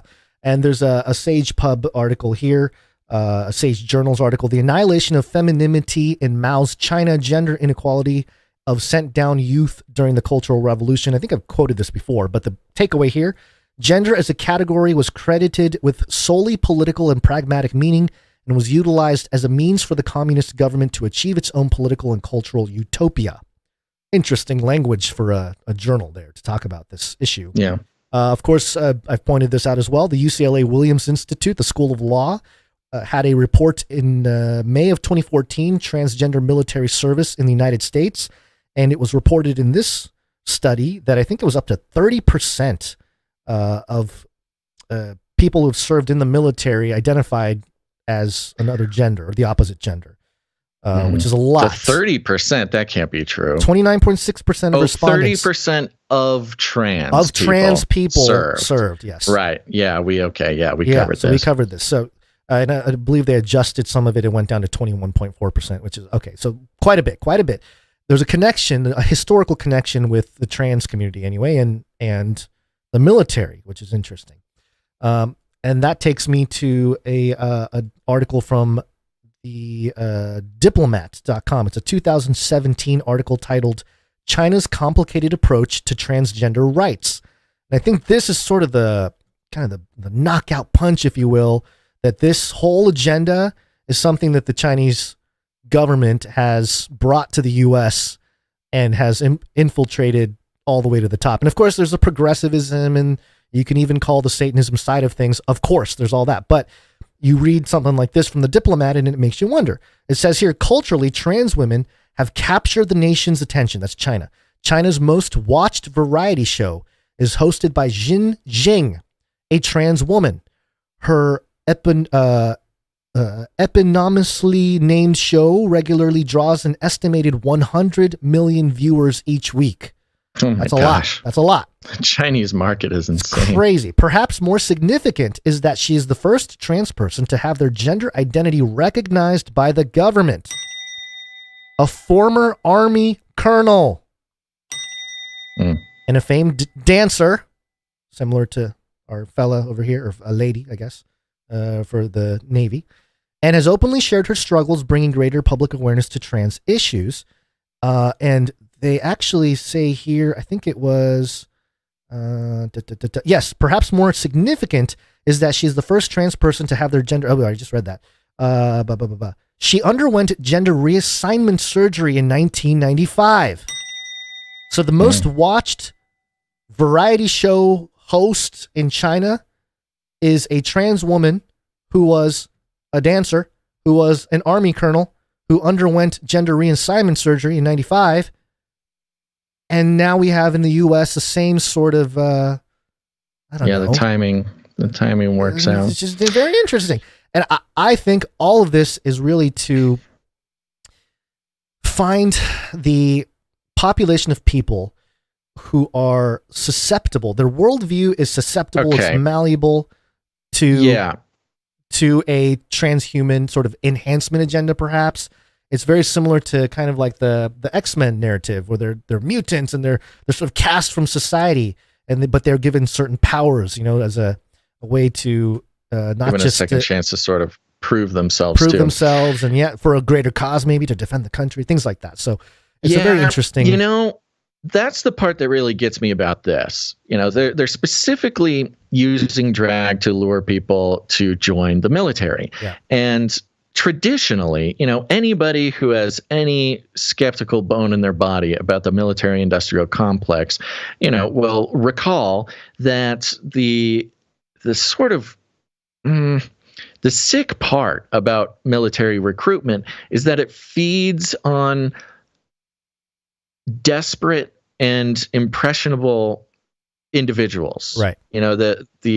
They specifically try to recruit poor people, number one. They specifically try to recruit poor people of a certain age, that age where you're sort of trying to figure out who you are. What does it mean to be a person? What does it mean? What's your future? They're almost always lost. Sorry to cut you off. But yes, part of what Adam Curry shared, he shared an article that mentioned, or this SB 5599 mentions in the study, in the paper, 40% homeless youth identify as LGBTQ plus, and as many as 30,000 trans youth live in Washington alone. So there was that's quite a bit. And there you go. I mean, again, you cannot ignore the class aspect of this. Exactly. The very fact that the Navy is using this particular tactic to recruit people means that, I think what is borne out by the data that we've seen is that trans people or people who are non-binary or experiencing whatever's going on there are of a certain psychological temperament, a certain position in society and a certain temperament. It is sort of the lost, the desperate, the people looking for some sort of future, who want to find themselves, prove themselves, these types of things. Those are the ones who join the military in one sense or another. And the military, in some ways, I know plenty of vets who say that, that was the best thing for them. They needed some direction in life. They needed structure. They needed all that. And that's all great. But what you have here is not a social justice win for, in this case, it's drag, but there's related. It's not a social justice win that the military is attempting to use this to recruit people. What it is a predatory and prey situation, where if you are identifying with drag or the trans or something, the government. This is not me saying this. This is the government saying this. They see you as a sort of listless, directionless, impressionable, malleable individual who they can break down and build back up into what they want. And it used to be, lower class white boys sort of used to be the target there. And I don't know what their official target is and isn't. But it says a lot. It says a lot about what the government thinks about you if you see yourself reflected in a recruitment video. A class of expendables almost. It's like, exactly. You guys are fodder. Yeah, you guys are that's fodder. Exactly what they're doing. What can we throw in front of the enemy's guns? Let's get as many of those as possible. Well, and so, on one side, say what you will about drag and trans people. On the other side of it, you have your government. If you are pro drag or pro LGBT or just TQ plus or whatever it is, you got to double think. This is not necessarily a win for your community if you're getting packaged up and shipped off to go die in a war with China in 3 years. This does shed a little bit of light on the Budweiser thing too, the class aspect of it, or class angle. Yeah. Because why would they do that? Maybe they believe that there is, they're trying to reach because you talk about the military-industrial complex, you talk about beer being one of the major advertising platforms. Cheap beer. Yeah, cheap beer. So there's that too. But I really think that also beyond also that stuff is obvious, and I think it's important to point out. But I do think that part of it also is that mentality of the psychology of people who are susceptible to, hey, I have a chip on my shoulder, but also I got a chip in my arm now, and I'm better than you, and I can do things that I couldn't before, and so perhaps it is going to be true that our very first American super soldiers, actually enhanced soldiers, will be drag or trans, not just and not just the willingness, but the enthusiasm, incentive, excited about it. The enthusiasm, again, kind of going back to that show years and years that I was talking about, it was the transhumanism that had caught the imagination of this teenager trying to figure out who they were, not the transsexuality. Right. And in the same way, you've got tons of trans advocates talking about transhuman. And that's like part of the gender conversation is like, no, we're past human. Gender is so, it's so, it's obsolete. It's old fashioned. It's ancient. It's all that stuff. But, archaic. in the transhuman future, there is no gender. We're all just whatever. It's a spectrum or it's a not spectrum. There's no spectrum. There are no binaries and things like this. It's that mindset that is going to be the easiest to convince to consent to all sorts of radical transhuman super soldier type of experiments and programs and things like that. And I think you're right. I think that'll be I would not be surprised if the first official transhuman super soldier, the face of the future of the American military, is also a transsexual, because they already have that ideology that humanity is something to be overcome. What was that game? I played it a lot when I was a kid, and I cannot remember the name of it. I think it was it a Clancy thing? And it's very popular. We talked about it on the show a few episodes ago. Oh boy. Is not helping you, am I? No, I'm not sure where you're going. Man, I forget the name of it. Somebody in the chat might know. Just say basically any word that would describe what you're trying to figure out. Video game. Video game. First person. Spy. Main character's got wide hips. You got wide hips. You're running around, but I think you're a dude. But I think you got wide hips. Are you, is it Splinter Cell? Like you're sneaking around like a ninja? Splinter Cell. You're kind of, yeah. There's a little bit of that. I don't think it's Splinter Cell, though. Or it's not Rainbow Six. Why don't you talk more about it? Very famous game. Oh, boy. Is it in the future or is it current? Here's the new game, folks. It's supposed to be in the future. This is the new podcast. It's Gon's trying to remember video games, but not saying a single descriptive word about it, and me just sort of naming things. Like Halo. No, not Halo. What year are you talking about? I think it was the early 2000s when this game was. Okay, so we're talking Halo. We're talking Doom. Half-Life. We're talking. Something it's similar to Half-Life. No, or are you fighting other humans? No, you're fighting other humans. You're fighting like thugs, and you're fighting like a secret society kind of thing. Man, I am completely. This is cool. This is really good. I like this new direction for our podcast.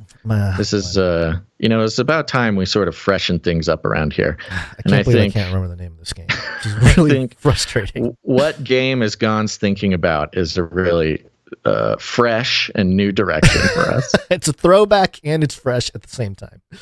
No, not Call of Duty, Modern Warfare. No. Okay, we're gonna move on unless you can do anything else besides. Well, my takeaway was the main character is kind of an androgynous character, and maybe that's sort of the direction, the reality of where we're headed. So anyway, that's all. That's the only point I wanted to make. But also. To put a cherry on top of this whole thing, we need a sort of a trans digital marketing whatever, because we need a rep in the metaverse. Basil, the United Nations is doing their opening ceremony, Metaverse for Sustainable Development Goals Lab, And the innovation exhibition, Young Problem Solvers and Inspiring Innovations. Mouthful there, but they're doing that whole thing. It's a whole metaverse. I can't believe they're following through with that. Yeah, they're doing it, man. Metaverse Lab. Yeah. Even Facebook fired all their metaverse people. They're giving up on the metaverse. And of course, the United Nations is going to try to push it through. That's very cool of them. So, later in the show, I'm gonna remember the name, and it's just gonna pop up later. But until then, it's gonna be great. Until then, we'll all be waiting with bated breath. Yeah. Here's a. Speaking of which, do we have any speak pipe for today? We actually do not. We don't. Oh, no speak pipe. Well, why don't you play the jingle and we'll tell people about it. Please leave a message after the tone. At the tone, please record your message. Leave a message. Beep. Message. Yeah, just as a reminder, folks, you can leave us a message to be played on the show. You can just give some shout outs or ask us questions or let us know what's going on in your life. Or you can leave a pre-show prayer that will play before the show, before every stream. All you got to do is go to canarycrynewstalk.com. You'll see a green tab pop up on the side or the bottom of the page. Click on that. You can leave us a message. There's all sorts of fun things to do with it, and we love hearing from you guys. Again, whether you're just giving shout-outs or giving compliments or asking questions, or leave a little prayer that we can play before the show. It's an excellent way to get involved and produce the show. So, like I said, go to canarycrynewstalk.com, look for the green tab, press it with your mouse button, and then leave us a message. I got it. Excellent. Metal Gear Solid. Oh, yeah. Are you saying Solid Snake is androgynous? Did you see? Do you remember his hips? Solid Snake is the manliest man in video games. But his hips. Why are his hips so womanly? You're very focused on Solid Snake's hips. Well, because you're playing him and you're always following. It's not first person. It's no, it's third person. Third person, which is so you see his body. Another great way to make people not be able to guess the video game you're talking about is give a red herring. Okay, there you go. Metal Gear Solid, everybody. I hope that was worth fulfilling. As fulfilling for you as it was for me.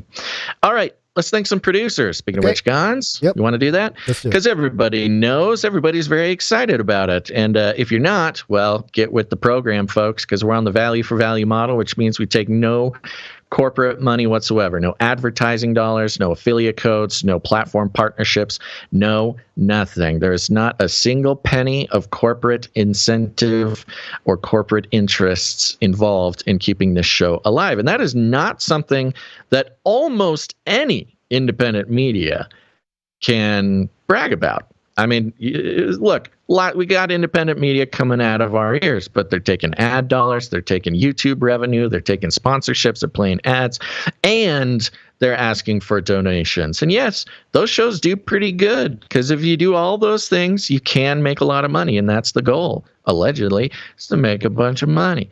But here, we decided a long time ago that if we were taking corporate money in any of its forms, that would sort of totally defeat the purpose of claiming to be independent media. And look, if you're new to the show, I get it. You might get a little grumpy about this thing. You might wish that I would just play an advertisement instead of challenge your paradigm about how independent media should be structured and who should be paying for it. Yeah, I get it. Having somebody tell you that you're responsible for the future of your own media instead of letting corporations decide what lives and dies, that can be upsetting. I understand, and it's okay. You're allowed to have feelings. But one of these days, you're going to need to come to the realization that Canary Cry News Talk and Canary Cry Radio cannot and will not survive without the support of people who get value from it. If you think about it, it's the way that the world should work. Things that provide value to you, you should put value back in. Instead, we live in some sort of transhuman corpo-oligarchical hellhole where the things that live and die are decided by CEOs and boards in boardrooms and corporations across the country and the world. But out here, we are kept alive by individuals, the moms, the dads, the kids who have been listening since they were 14 years old, been listening for 10 years, looked around them and said, what is going on in this world? Then they come back to the show and put value back in, because that's how it works. We're not going to become millionaires, Gons. We've already come to terms with this. Lots of people are in positions where they can say, yeah, maybe someday if I work really hard and I make my boss really proud of me, I'll have $1 million. We have come to terms that that is not our future. But we can say that every dollar that we receive is a reflection of value that we have brought to the world. And that is something. That is something, Gons, and we're happy to live by that rule. So if you get any value out of what we do, consider putting value back in. You can do it with your time, your talent, or your treasure. It's not all about money. But you can learn more by going to canarycryradio.com/support. Canarycry.support. Yep, that's right. We got a few people to thank. We already thanked our executive producer, Invisible Ghost Man, who does not exist. And we thanked our supply drop producers. Thank you for that. And we got a few more people to thank. We're going to do that now. I'm going to refresh just in case an executive producer came in today. We'll find out. While you refresh, did you cut out? It's one of those days. Sounded like you cut out. Cut it out. Yeah, I may have cut out, but that's okay. You didn't miss anything. Well, I was about to do something, but all right, go ahead. Continue. Okay, let's thank the new, freshly minted Knight of the Canary Cry Roundtable. That is Sir Ike, the tinfoil hat man, six-string strummer of the East Ozark Highlands, and keeper of the honking cobra chicken. Came in for 3333 on a 13-episode streak. Thank you. Thank you very much, Sir Ike. Yeah. I was just doing a quick check to see if there was a note. Yes, there was a note. I'm so glad that I checked. Okay.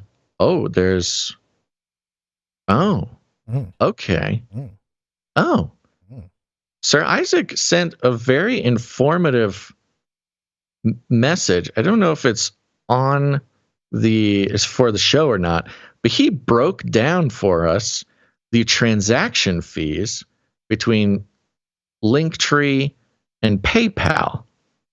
That's very interesting. Nice. I like it. Yeah, it looks like, to summarize, it looks like for us to save on transaction fees, that's the fee that they take out of your producership, folks. It says here that the fees on Linktree are more like 2%, 2.6%. And PayPal are 4.6%. So it looks like Linktree is the best way to produce the show as far as fees are concerned. Thank you very much. That's very helpful. He also sent a note here that is Psalm 34:15. I'm going to put this in a format so I can actually read it. I apologize that I missed this earlier, but I'm going to read it right now. Psalm 34:15. The eyes of the Lord are toward the righteous, and his ears toward their cry. That's a good one. Amen. Thank you very much, Sir Ike. Thank you, Sir Ike. Appreciate it. Next up, we've got producer Morgan E. on a 24-episode streak. Morgan E. Thank you. 24. Yeah, that's not a specific number. No, it isn't. Yeah. Next up, we got Sir Moore of Nine of the Burning Chariots. Comes in with 1111, 224 episodes in a row. Oh yeah, Streakalicious. 11. Thank you, Sir Moore. Yeah, and Sir Moore, we apologize. We looked high and low and then high again, looking for the 223 jingle. Yeah. We cannot find it anywhere. So if anyone out there, we can't remember who made it. We can't find it in the email in any of our files. So whoever made that, A, please send it back, and B, let us know who you are so we can thank you and so we can play it.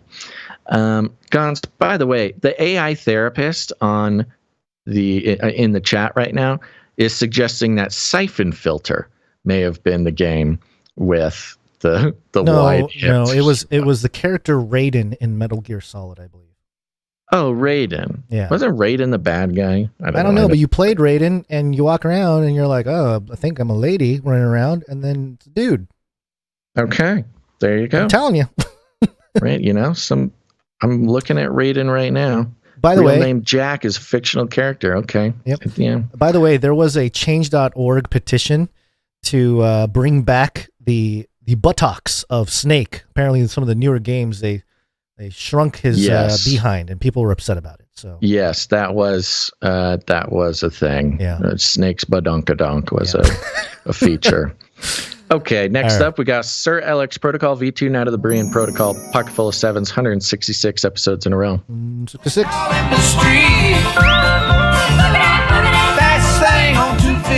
Closing in on Space Cowboy, 177. Mm-hmm. Yeah, and that does it. Just four for today. Thank you very much to those who came in over the amount of 777, which entitles you to have a note read on the show. We got some people who came in under that. Let's thank them now. Okay. Starting with producer Jacob B on an 11-episode streak. Thank you, Jacob B. Mm-hmm. And we got Sir Casey the Shield Knight, 292. Sir Casey, thank you. Wow, again, so close. To 300. We got Dane Gale, Canary, Whisper of X's and O's, Lady and X's and O's, 254 episodes in a row. Thank you, Dane Gale. Mm-hmm. We got Veronica D, of course, 254. Thank you, Veronica D. Doctor Who Done That came in, 53 in a row. Thank you, Doctor Who Done Dat. Sir Scott Night of Truth, 281. Thank you, Sir Scott. Appreciate there all we of go. you. There we go. Oh, yeah, Streakalicious. Women rule. Go. Mm-hmm. Well, there you go, folks. Thank you so much for those who came in and supported the show. And to the rest of you, consider it. Pray. Sit and wait for the Lord to move your heart to produce your favorite podcast. And if you're interested in learning more, of course, go to canarycry.support. And thank you for your patronage. Shut up and take my money. Thank you for your patronage. Thank you for your patronage. Thank you for your patronage. Okay, just a little check-in on some pharmakia, folks. We got to keep our eyes on those psychonauts. What are they up to? This one is coming from Daily Grail. DailyGrail.com, which is very fun. The headline is Researcher Develops a Machine to Allow Psychonauts to Explore the DMT Realm. And for those who have been listening regularly, you are familiar with our updates on DMTX and the psychonaut movement going on in official scientific institutions.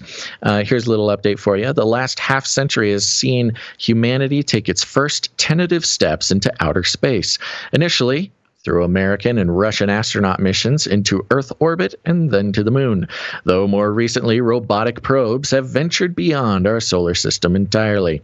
Will the next 50 years, however, see us beginning to methodically explore inner space instead? Oh, ooh. What if you go inner space and then it's a big loop, and so you become the alien invading Earth? Whoa, Guns, bro. You are not too far off of some of the theories. Oh, seriously? Good. Yeah. Great. Yeah. They don't talk about them here, but that is legitly like one of the prevailing sort of psychonaut theories. Mm-hmm. That's the plan of Dr. Andrew Gillimore, a computational neurobiologist, pharmacologist, chemist, and writer who has been interested in the neural basis of psychedelic drug action for many years, and who has authored a number of articles and research papers on the powerful psychedelic drug N,N-dimethyltryptamine, DMT, and its effects on the brain and consciousness. DMT is known for its reality-shifting effect, blasting users almost instantly from the mundane world of our everyday senses into bizarre other worlds that feel convincingly real, but its effects are also extremely short-lived. The psychedelic is sometimes referred to as the businessman's lunch. because the entire trip fits within the time frame of the typical lunch break of a busy executive. The businessman's lunch, Gons. It's a very could be go all the way to inner outer space and back. Yeah, I mean, it's probably lunch. As we've talked about in the past, it's not really that crazy to think that, like, yeah, it could become totally normal for a regular guy working at a company to take his lunch break, go blast off on DMT, come back, get back to work.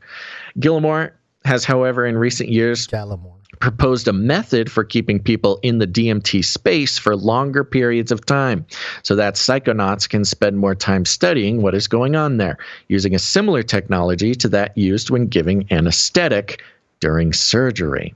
Yeah, we talked about this. Yes, we've talked about this. Now, it goes into like a lot of the details, but the wrap up is that he has actually created a device. So we're talking about DMTX, the psychonaut experience. They are, extending. They are extending the DMT trip from a few minutes to several hours or perhaps even days. And during this process, they are first of all training people to spend that much time under the influence of psychedelics, which is, it's kind of risky behavior. It's a very unfamiliar space. People come back, there's all sorts of stuff on the DMT thing.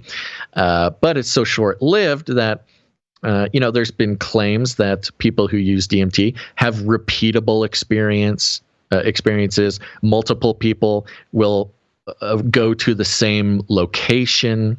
Yeah, experience same entities. They can meet the same entities. They can, so their thoughts are that this is an actual place or an actual realm that people are actually interacting with. But it's very difficult because when you take DMT, you're taking a big blast of the drug, and it lasts very short amount of time, and it's very disorienting. So, if you're only tripping for 10 minutes, it could take you 8 or 9 minutes just to get your bearings and know what's going on. So extending this for hours or even days, they are literally treating this like an astronaut experience, a psychonaut experience. Well, people going through some pretty intense training to be able to map. They want to map out their experience and see if they can reuse the map of a previous experience or maybe different people using the same map and make contact with the entities that they find there. And if you might be thinking like, wow, what a bunch of stoners. Okay. This is being done at official prestigious universities. In England, mostly. I'll find the name of the college here in a second. And so it's not, here it is, Imperial College. This is being done at Imperial College's Center for Psychedelic Research. So this is not, some crazy person in their basement. This is at the highest level of academia. And so what this guy has done is he has actually built a machine. The machine that can control and dispense the DMT in the precise dosages. They've put down a protocol. They've made a protocol for it, so it's repeatable. When we talk about the future, we've talked about how we're all going to be living in our Amazon neuropods, working through VR, controlling robots while the nutrient slurry goes into our subdermal feeding tube, and we're just going to live all of our lives in a pod like Matrix, only more expensive. You can imagine if your cool little pod was also equipped with a DMT device. So when you're off of work, you don't need to get up and exercise or maybe grab a drink with friends or something. No, you just press a little button and you get blasted into the DMT realm for a few hours. Everybody's got their own way to relax after work, Yeah. So I don't know. It's kind of going down a little side trail while you were reporting on this. And, it makes me wonder because in astral projection, the world of astral projection, they talk about the silver cord that sort of keeps you attached to your body. You kind of go out into the astral world, but you're attached. There's a silver, they often report a silver cord. I'm trying to see if there's any reports of something similar in DMT experiences. I can't find anything in my short research here, but that would be interesting to see if there's something like that considered in sort of the methodologies, or, maybe part of the training, like look out for that silver cord. That's your lifeline. You can't lose that while you're in there. But also, there's a biblical precedence to it too. Kind of interesting. I like to bring it up every once in a while. Ecclesiastes 12:6 talks about how, let's do the English Standard, or let's do Berean Standard. Remember him before the silver cord is snapped and the golden bowl is crushed, before the pitcher is shattered at the spring and the wheel is broken at the well. And it's in reference to something, or some have suggested that silver cord is in reference to the same thing in astral projection. I don't know if it is, but something interesting. But yeah, so there's I don't know. It's very similar to going into the holiest of holies, the way they're framing it. Right. The whole, going into this inner space and doing all that. So kind of fascinating. They take it very seriously. And Furf, I'm glad you asked that question. Furf in the chat says that's what ayahuasca is for. Instead of 15 minutes, it's more like 8 to 12 hours. Well, let's see what the article has to say about this. For those that might be asking, hasn't this guy heard of ayahuasca? Yes. Gallimore is well aware of the South American shamanic brew. In the talk, he points out that while ayahuasca is a type of extended DMT experience, the level of DMT over that time is not regulated and kept consistent. There is never a stable concentration of DMT in the brain. Also, the average peak DMT blood concentration after consuming ayahuasca is around 15 to 18 nanograms per milliliter, where intravenous DMT using this method is over 100 nanograms per milliliter. So, the ayahuasca thing has gotten a lot of conversation lately, and people, some people said it's the most powerful, or maybe not as powerful as DMT in its sort of pure form, but ayahuasca, you get 10 hours of tripping. Well, in this case, they got you on a DMT machine. You're getting close to 5 times the amount of DMT regulated in your brain as opposed to ayahuasca. Says so ayahuasca is not suitable substitute for what he is doing. So there you go. There you go. Step down, ayahuasca. You're just a weak ancient version of this whole ayahuasca. Inner space exploration. We got to get the heavy duty stuff in there. Yeah. So I thought the technology aspect of this story, we've been following this for quite some time, but this was kind of the first time where there was the technology was really playing a front, was sort of the front man for the situation. Because one of the things about psychedelics, you talk to a psychonaut, they'll talk about how, maybe it's mushrooms or ayahuasca, it's from the earth, it's natural, and you do the thing. If God didn't want us to do it, then why did he put it there and make it so cool?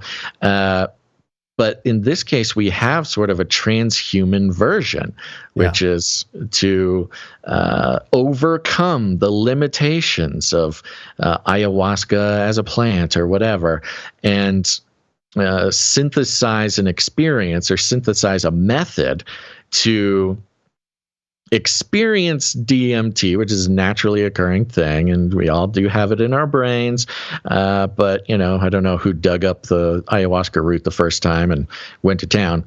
But you really have the transhuman ideology coming in and mixing with this desire to really push the boundaries again in sort of a spiritual sense. This is it's getting scientific attention now, but even the most sort of academic researchers and academic personalities talking about psychedelics are pretty trippy about it. They're talking about spirit realms or, other dimensions. It's very got this feel of like, oh, if we harness the technology, we truly can transverse the dimensions and explore where no brain has gone before.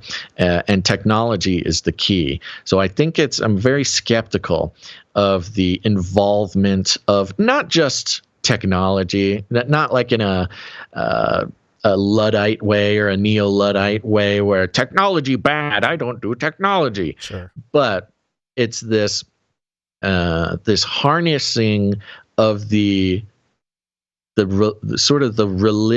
religiosity of technology in order to achieve spiritual accomplishments. Having technology be the gateway to human enlightenment or spiritual health or something like that has potential to weave into the technocratic sort of control mechanism. Does that make sense? Yeah, absolutely.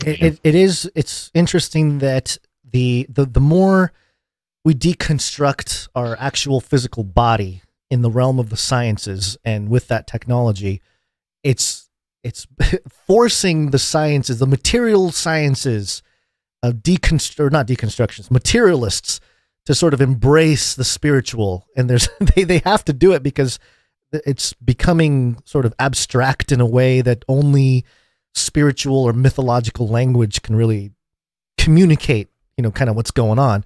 And yeah, they found DMT in the pineal gland of rats, and they're trying to, I think it's been confirmed in multiple places in the human brain.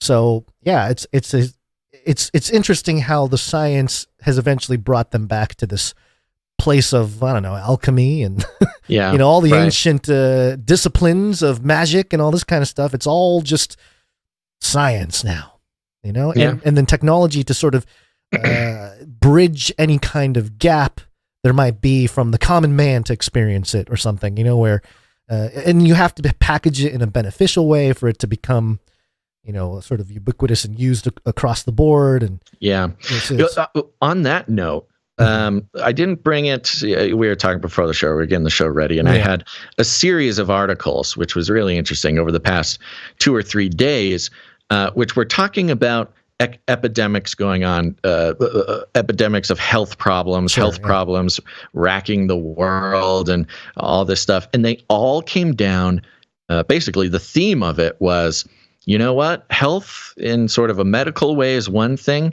but what is really killing us is essentially spiritual problems, loneliness, feeling desperate or feeling stuck. These things is from 3 different outlets, and they all were reporting different stories about how spiritual problems are killing all of us in a literal way faster than the actual medical problems that we're having.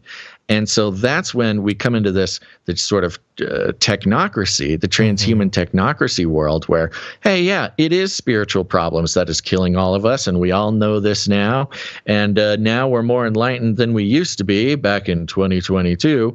And so the best thing you can do for your health is go in for your quarterly, DMT trip for a few hours. Or, of course, we've seen the movement with psychedelic mushrooms, the attempt by corporations to find ways to monetize them by patenting protocols and molecules. You really have...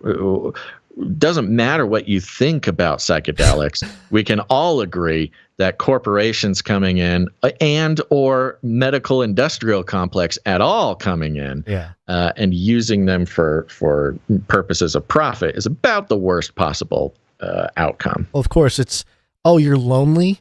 Here, do this drug. It's going to connect you to the universe. Could be. That's sort of the excuse, but it's you're going more inward. The oceanic oneness that everybody reports from a psychedelic experience, could be your cure for loneliness, which is the most deadly thing going on in your life right now. Yeah, your cure for loneliness is a drug that helps you connect to some kind of spiritual experience that you yourself have, and somehow everyone having that is going to provide less loneliness. I don't know. Anyway.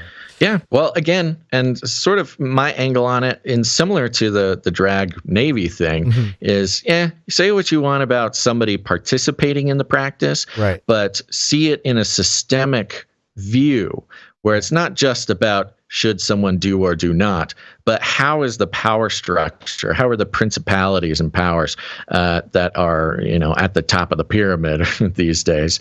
How are they benefiting? How are they using not only the technology, but the lies that they are crafting in the narrative crafting, worldview crafting, reality crafting boardrooms? How are they using the information? Yeah. Not so much, whoever's deciding to do what. Yeah, so the institutionalization sort of reveals the principalities' agenda, the agenda of the principalities and powers, so to speak. So, yeah.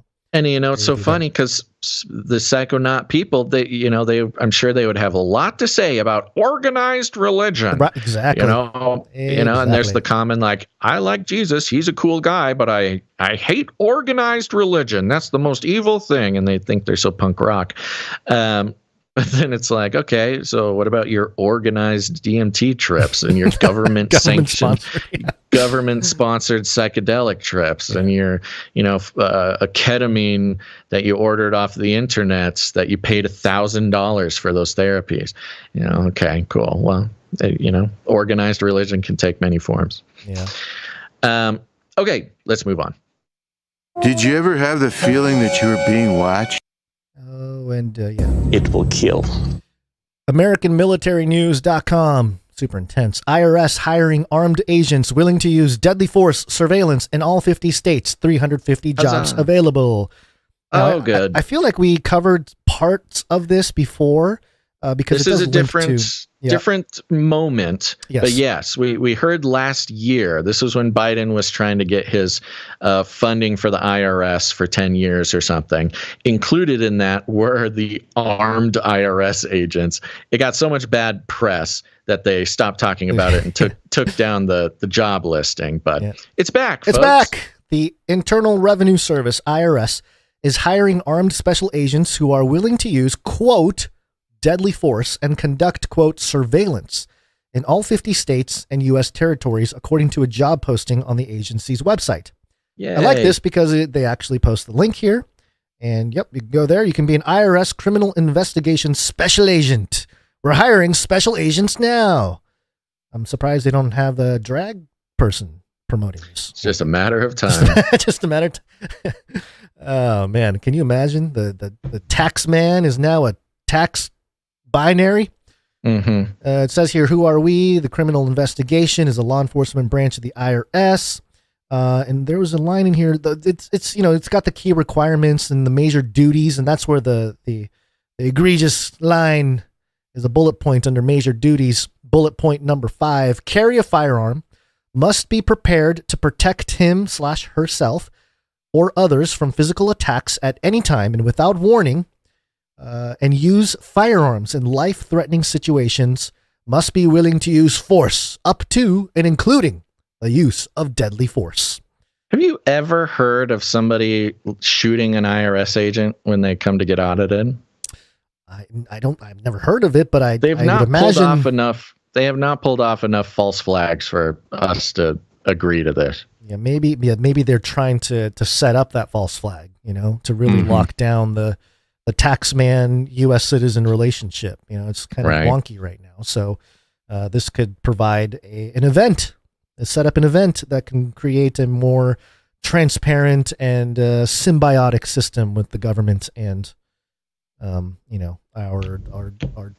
what we're due to pay the government. Yeah, but so it continues here. The special agents will be part of a criminal investigation division described as the agency's law enforcement branch, which is designed to combine accounting skills with law enforcement skills to investigate financial crimes. The major duties of the job include a willingness to participate in dangerous assignments and life-threatening situations. And then the part that I just read there about the deadly force. USAjobs.gov expands on the job's duties, which includes conducting or participating in surveillance, armed escorts, dignitary protection, undercover operations, execution of search and arrest warrants, seizures, etc. End quote. IRS special agents must also be willing to use a firearm, the website reiterates. Maintaining firearm proficiency is mandatory. It states, quote, ineligible for this position if ever convicted of a misdemeanor crime of domestic violence unless pardoned or conviction was expunged / set aside. The offering is $52,921 to $94,228 per year. That's not that much. No, to be a special agent of a government institution? What was the low end of that? $52,921. What's that? That's like $4,000 a month or something. To be a weapon carrying weapon of the IRS. Yeah. Let's see. Let's go 53K and then divide that by. Oops, I did that wrong. 53K divided by 12 is 4,400. Yeah. After taxes, you're at 35 or something. Yeah, you can't afford it. Yeah. No, nobody in California is going to be doing this. They must be. They must be. We joked about the drag thing, but this might be, in terms of the income level. I don't know. I'm just saying, if your job is to go like raid, see, and this is what's so disturbing about it. Because on one hand, if there's a tax, I don't even know what situation, but if somebody's not paying their taxes and you have to show up with a gun, like they better owe a lot of taxes. Seriously. Yeah, this makes it sound like a RoboCop going around shooting people if they didn't pay their taxes. But yeah, they better owe so many taxes that these gun-toting auditors should be making more money. Yeah. For years, the IRS has run a recruitment program called the Adrian Project, targeting high school and college students. During the program, participants are given tactical vests and fake guns to carry out mock arrests of individuals wanted for tax-related crimes. Wow. Dixie State University in Utah hosted the program, which allowed students to experience arresting a man wanted for tax evasion. In one scenario presented to the students, IRS special agents targeted a small business owner of a landscaping company. That doesn't sound like somebody doing a lot of tax stuff. According to IRS data, more than half of the audits performed in 2021 targeted taxpayers making less than $75,000 per year, as reported by the Washington Post. Yeah. Additionally, over 40% of audits were aimed at taxpayers who received the Earned Income Tax Credit, which is a measure to help reduce poverty. Yeah. Okay. When do we get to audit the Fed? Again, it's classism. They want to be armed because they're going to be taking down more and more poor people. Yeah. More and more people who, mess up on their taxes whatever. It's the class making issue. $75,000 or less. It's the class issue, but in addition, it feels like it's part of the gun control issue too. It's kind of like if you're not going to give up your guns, we're just going to come shoot you because you're not paying taxes or whatever. You're against the government. The assumption is they are going to be auditing sort of lower income people. I mean, 75 is not low income, but you get what I mean. It's a certain middle class, lower middle class type of situation. And the assumption is those are the ones with the guns. And so we got to be ready for them. Yeah, it does have a strange sort of gun control feel to it. Yeah. So there you go. Okay. Speaking of, I guess, guns, there was a gun used at this thing that happened. Do you remember January 6th? January 6th rioters. FBI, open up! A lot of it's a hoax. It's a hoax. I mean, it's a money-making industry, okay? Unindicted co-conspirators. It's coming from CNN.com. Former FBI supervisor arrested on January 6 related charges. Allegedly encouraged mob to kill police. Is this Ray Epps? Did they get him? Ray Epps? Ray Epps? A former FBI supervisory special agent has been arrested on charges related to the January 6, 2021 U.S. Capitol attack, according to court records. Jared Wise, who is not Ray Epps, who was with the FBI for more than a decade, was arrested this week in Oregon, the records show. He is charged with 4 federal crimes, including illegally entering and remaining in the Capitol building. Now, yeah, this is not Ray Epps, which, of course, it's not. But Jared Wise sounded very familiar. Yeah. Yeah, you and I both were mentioning how the name sounds very familiar. I don't know from what. I know. Yeah. I'm trying to remember. We should have gone back in the archives or something, figure something out. But you search Jared Wise now, and all it is this story. But okay. Investigators say that Wise, who is a special agent and supervisory special agent with the FBI from 2004 through 2017, entered the Capitol on January 6th, confronted officers, blah, blah, blah. When Wise entered the Capitol, according to prosecutors, he, quote, clapped his hands and raised his arms in triumph. He allegedly left the building through the window about 10 minutes later. What a sinister criminal he is. He went in and he put his hands up in victory and walked out, and he's the worst criminal ever. Yeah. Isn't that funny? After leaving the building, Wise allegedly moved to the Capitol's Upper West Terrace and confronted police officers. Quote, "You guys are disgusting. I'm former law enforcement," Wise allegedly told the officers during the interaction, which was captured on body cam worn cameras. Quote, "You're disgusting. You are the Nazi. You are the Gestapo. You can't see it. Shame on you. Shame on you. Shame on you." Yeah, that's a jailable offense if you ask me. Sounds like an MK Ultra sleeper being activated or something. Sounds like Twitter to me. Well, maybe that's what Twitter is. But sounds like a liberal on Twitter. Prosecutors say the Wise also encouraged other rioters who were attacking the police in front of him, shouting, "Kill him, kill him, kill him." An FBI spokesperson referred CNN to the public court records on the case and did not comment further. CNN has reached out to Wise's attorneys for comment. Wise is one of several active or former members of law enforcement to face charges related to the attack. Other law enforcement agents, and this is kind of where the kicker is, other law enforcement agents who are accused of joining the mob that day include an ex-drug enforcement agent, a former NYPD officer, and 2 off-duty police officers from Virginia. More than 1,000 people have been charged by the Justice Department in the attack on the Capitol. So it's so interesting. If you've been seeing the Ray Epps thing, Ray Epps is like being defended by everyone in the mainstream. And if you don't, remember who Ray Epps is, he's the Fed who was caught on camera trying to get people to commit crimes at January 6th. Right. Very obviously a Fed. Obvious, yeah. And has, we're not going to go through the whole bio of Ray Epps, but he's obviously a Fed and was obviously there to, incite something more than what was intended. And big focus of Tucker's report when he did the whole Jan 6 exclusive footage thing. Yeah. Completely, first of all, started with completely ignored by the mainstream media. Yeah. And then suddenly the mainstream media is like defending him by name for some reason. Well, he's going on as like guests on like podcasts or something. He's part of the crew. He's still employed. So it feels like they have a very special interest in prosecuting former law enforcement people, former FBI people, because it seems to kind of muddy the waters of Ray Epps, Yeah, well, that, and so it's interesting to consider what this, it sounds like, you said it sounds like, unhinged Twitter person. Right.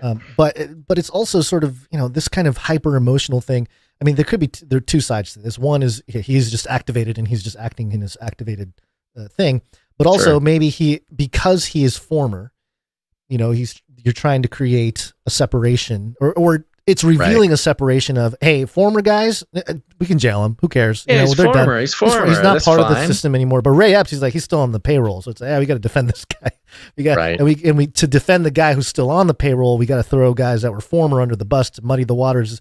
Like you said in the conversation of, hey, because when January 6th was happening, the FBI narrative was already out there in sort of the alt world, right? We were all like, I don't know. It seems like a lot of feds were there instigating and, so that narrative was already out there, but it was completely ignored, like you said. So now that it's former or people associated or people in law enforcement in some way, it creates the smoke screen for the actual perpetrators, the likes of maybe Ray Epps, or perhaps I'm convinced there were others that we don't know about. Names we don't know about. So they just weren't caught on camera. Yeah. And it's so interesting. Like, why is Whoopi Goldberg not going out to defend Jared Wise? Why is the mainstream media not rallying behind? Oh, because he's former. He's not.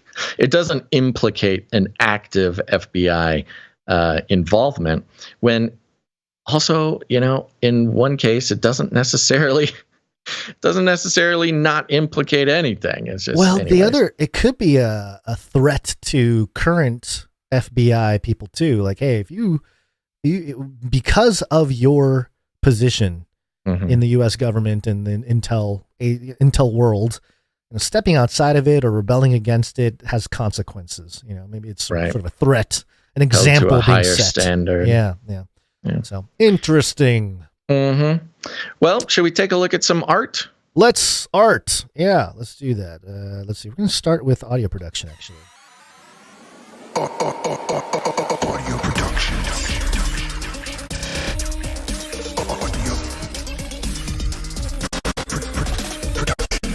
Yeah, we are grateful for our producers who come in and produce with their talent.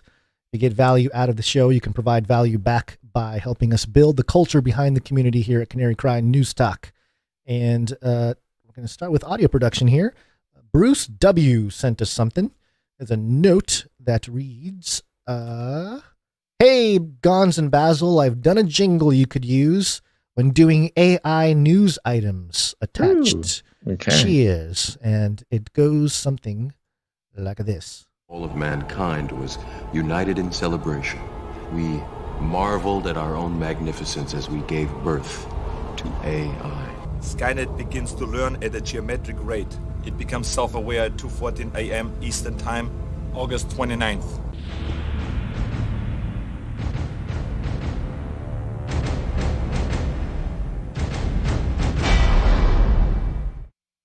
And Matrix Terminator mashup there. Yeah, nice little clip blitz. Thank you. Yeah, thank you very much. A little long. It's 25 seconds. Yeah. Well, we're going long for him, Who knows? Yeah, we're going to have 5-minute jingles to set up stories now.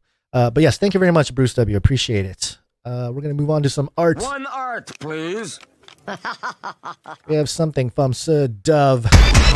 One art, please, from Dove. Knight of Rusbeltia. And he has a note. Piece for today's artwork. I did a flyer for the upcoming NorCal meetup in a couple weeks. Hope you guys like it. Keep doing what you do, and I'll keep praying for yins. Yes. Yeah. Here we go. This is wonderful. Again, a wonderful service from Sir Dove, making up these meetup flyers because, man, oh man, this would get me to go to this meetup. We've got the Canary Cry NorCal meetup. I'm going to say that's Mount Shasta in the background. Big, humongous mountain in Northern California up there. We got the date, the time, Monday, May 15th, 5:30 to 7:30. Zephyr Books and Coffee Craft Night, 3 to 8 West Minor Street in Wairika, California. And up front here, we've got this very good old-timey prospector canary here. Homage to the gold rush there in California. He's got his big prospector hat on, his red shirt, his suspenders. He's got a pickaxe over his shoulder there. And if you look close, he's got a gold tooth. Yeah. And his eyeballs are all googly. And he's got, which was a little strange to try to figure out at first, but it makes nothing but sense, a canary beard. If a canary had a beard, that's what the beard would look like. Very good. Thank you, Sir Dove. And you, of course, if you want to know more about the meetup, email zephyrBooksCoffee@gmail.com. And by the way, the gold theme here is very appropriate. Have you heard about the recent gold sort of a new gold rush happening? Nope. No? You should look into it, Basil. Like they're mining? Yeah, like panning for gold. Like panning mine? for gold. People are starting to get a lot of gold. There's like a new rush happening right now. Where? In the rivers of Motherlode. Yeah.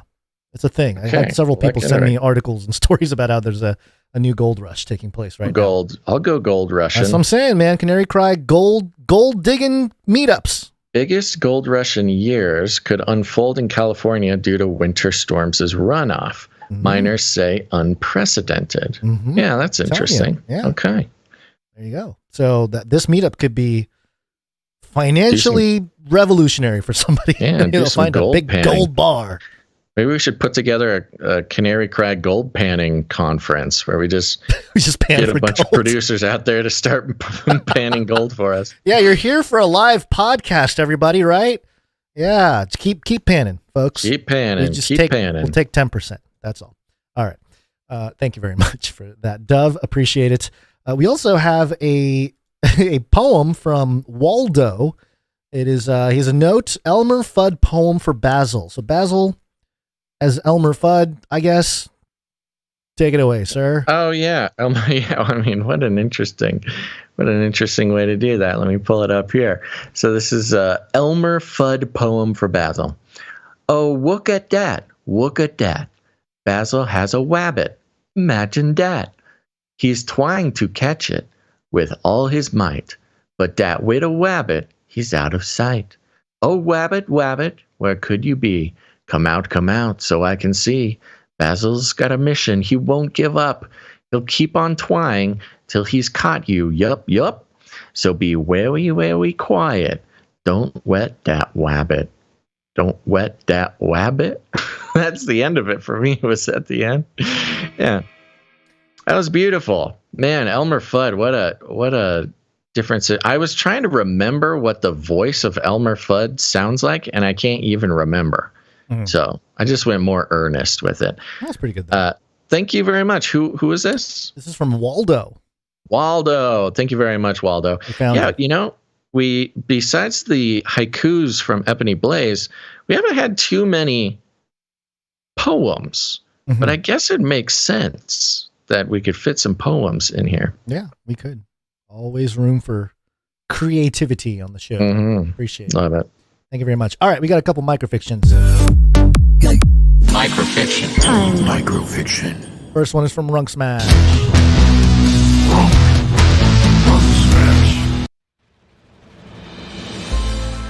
The blue check in their head illuminates, and the Pfizer-sponsored NATO brand censorship squad wakes up. They start their feed, load their ghost guns, and savor the salty brine of their Bob Swan's Antarctic ice slurry as they download their orders.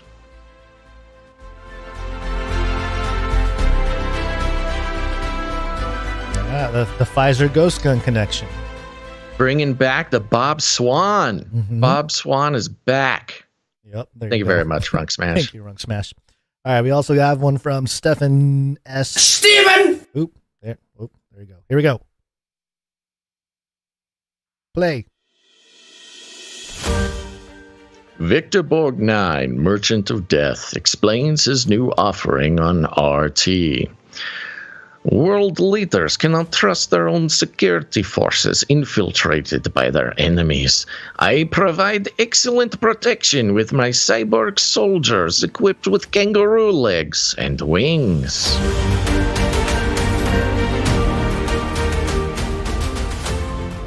And maybe Trump can use some of that protection.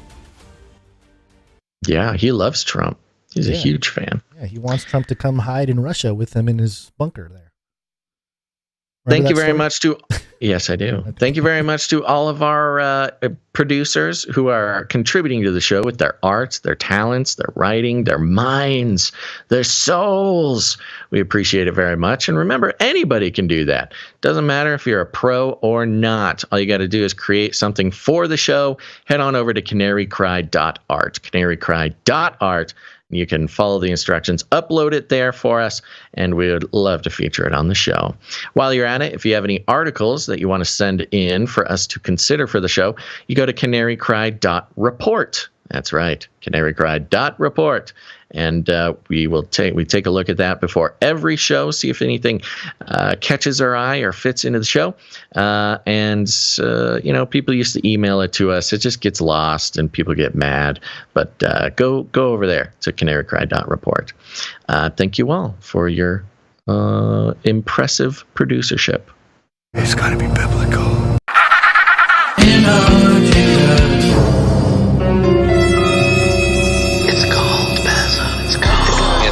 Antarctica, go first. It's a snowstorm. Antarctica. Ice scientists are penguins. Antarctica, they're opening the abyss. MirageNews.com. Oh, they're opening the abyss for sure. Here's proof. Research analyzes locust temperature and behavior for effective biopesticide use. Oh, okay. According to an international investigation in which the UCO has participated, the best time to apply biopesticides against locust infestations is when they have not yet entered their adult stage. Kind of like maybe the whole trans issue here too. Locusts are one of the main pests that damage crops and pasture areas, especially in their adult stage when they're able to fly and form swarms. Except for Antarctica. Where's my ding? There it is. Ding? No ding? Oh, can you be my ding, Basil? Ding, ding. Okay, here you go. Except for Antarctica, they are present on all continents. For a long time, the main way to eliminate them has been chemical pesticides. However, these pesticides harm the environment and affect biodiversity. Thus, in recent years, there has been a promotion of biopesticides, mainly entomopathogenic fungi. That is, fungi that infects and kills insects. Not a fun guy, but a fungus. Fungi. To ensure the effectiveness of the fungus, which works better on insects with lower body temperatures, it is key to control when they are applied, according to a study published in the journal Frontiers in Physiology by an international team that included Pablo Gonzalez, a researcher from the Department of Forest Engineering at UCO, who has studied the eastern migratory locust. The best time to apply the fungus is when they are young, specifically around 20 days after they hatch. At that moment, moment when the locust is in the third phase of development of the 5, it passes until its adult stage, is when the optimal temperature and behavior conditions occurs to guarantee the effectiveness of the biopesticides. Since, I lost my spot. Now what? Since locusts, being ectothermic insects, cannot regulate their internal temperature by themselves, what they do is to modify their behavior to find more suitable temperature zones. After analyzing almost 1,000 samples of eastern migratory locust collected in the Chinese provinces of Dagang and Dongying, the research found that in the third phase of development, the lobsters maintain a lower temperature than in other stages. As they are locusts lobsters? I think maybe there's a typo here. Maybe the AI. I don't think locusts are lobsters. Are locusts lobsters? Carry on. I'll figure this out. All right. Maintain their lower temperature than in other stages, below 35 degrees, as they are normally located close to the ground due to their vulnerability. As the locusts grew, their temperature increased because they approached warmer areas above the vegetation, or even flying because it has lower temperatures. The third phase represents the ideal time to apply the fungus. And then it tells, this part's fun here. Authorities in areas traditionally affected by locust infestations continuously monitor their populations to identify their status and abundance. Therefore, identifying the optimal time to apply the biopesticide may help them to better control the plague. This is a Chinese study, carried out by China. And there's a weird sort of anti-Christ spirit behind this, because first of all, we got Antarctica being the only place without some kind of locust infestation. Yeah, so that's what occurred to me is they're talking about, they even call it a plague. You know, Yeah, they're they call it talking a plague, about locust, the plague. You'd think about biblically the wrath of God in the plague of locusts. That's, you know, very common. Anybody knows that. And on one hand, you have sort of the technocratic. We're using the fungi, which we've been talking about. Fungi as sort of you could say, is a symbol of the modern sort of technocratic utopian future of mental health. Yeah, you know, a mind virus. Fungus are very popular now. Yes, the mind virus of fungus of The Last of Us. Fungus being very popular right now, especially with the sciencey and academic types. And they're using the technology and academic type fungus to defeat God's wrath, the plague of locusts. But the only place that the locusts do not plague you is in Antarctica, which we've been talking about. Antarctica being the sort of weird technocratic utopia, the heaven. Specifically for rich white liberals, but they keep, it keeps all the computers cool, you know. They keep pushing everybody to Antarctica. Antarctica is our future. It's the promised land. It doesn't have God's wrath. It doesn't have the plagues of locusts, where everywhere else we must use our sort of neo-technocratic academia fungus to defeat them. There's a lot going on in here, man. Well, there's also the authorities in areas. It's a very vague phrase. Authorities in areas traditionally affected by locust infestations, which is a lot of places, continuously monitor their populations to identify their status and abundance. You can almost take out locust and put in like humans. Yeah, the locust surveillance state. The whole surveillance state. And so they're tracking all the locust, and I'm just imagining these authorities who are tracking the locust all over the world to learn about their identity and their status and their abundance, and sort of waiting for, you know, the next plague and trying to prevent it with this fungi. And then all of a sudden, out of the hollow earth abyss hole in Antarctica, the one place where there was never supposed to be any locust, a large swarm of hybrid Nephilim locust emerges. The penguins. Prophecy is fulfilled. Revelation 9 unfolds. The Antarctic hole. The Antarctic hole. The locusts come out, and all these locust authorities who are watching the locust, they freak out that, the crazy humanoid locusts are here. No, they wouldn't do that. That's Release crazy. the fungi. Where's the fungi gun? Mirage New. No, that's not the right one. Is it that? Yeah, MirageNews.com. Oh, there it is. Yeah. Yeah. Interesting how China's playing sort of a key role in this too. Yeah. The China angle. All right. Well, don't say we didn't tell you, folks. Saw it coming. Is Antarctica in the Bible? Good question. That's a really good question. Maybe as part of the seven mountains, you know, or the 7 hills. Maybe that's the 7 continents, and that would include Antarctica. True that. Yeah. The ancient Romans called lobster locusta. Oh. They called locusts locusta as well. So the ancient Romans called lobsters and locusts the same word. Let's see here. That's something. That is something. Yeah. Don't know exactly what it is, but it's something. It does answer the question of why they called it locust in this, or sorry, lobster. Yeah. Okay. You good? You know, there's one thing I forgot to mention with the Russia-Putin story, and it's really, it's not really important, but I'll just mention it here. Russia being the bear, right? We're kind of like considered the bear. There's a sports analogy here. Sports ball, don't poke the bear. And recently, there was an NBA first round series between the Memphis Grizzlies and the Los Angeles Lakers. And there's a player named Dylan Brooks. I'm showing him on the left here. There's LeBron James on the right.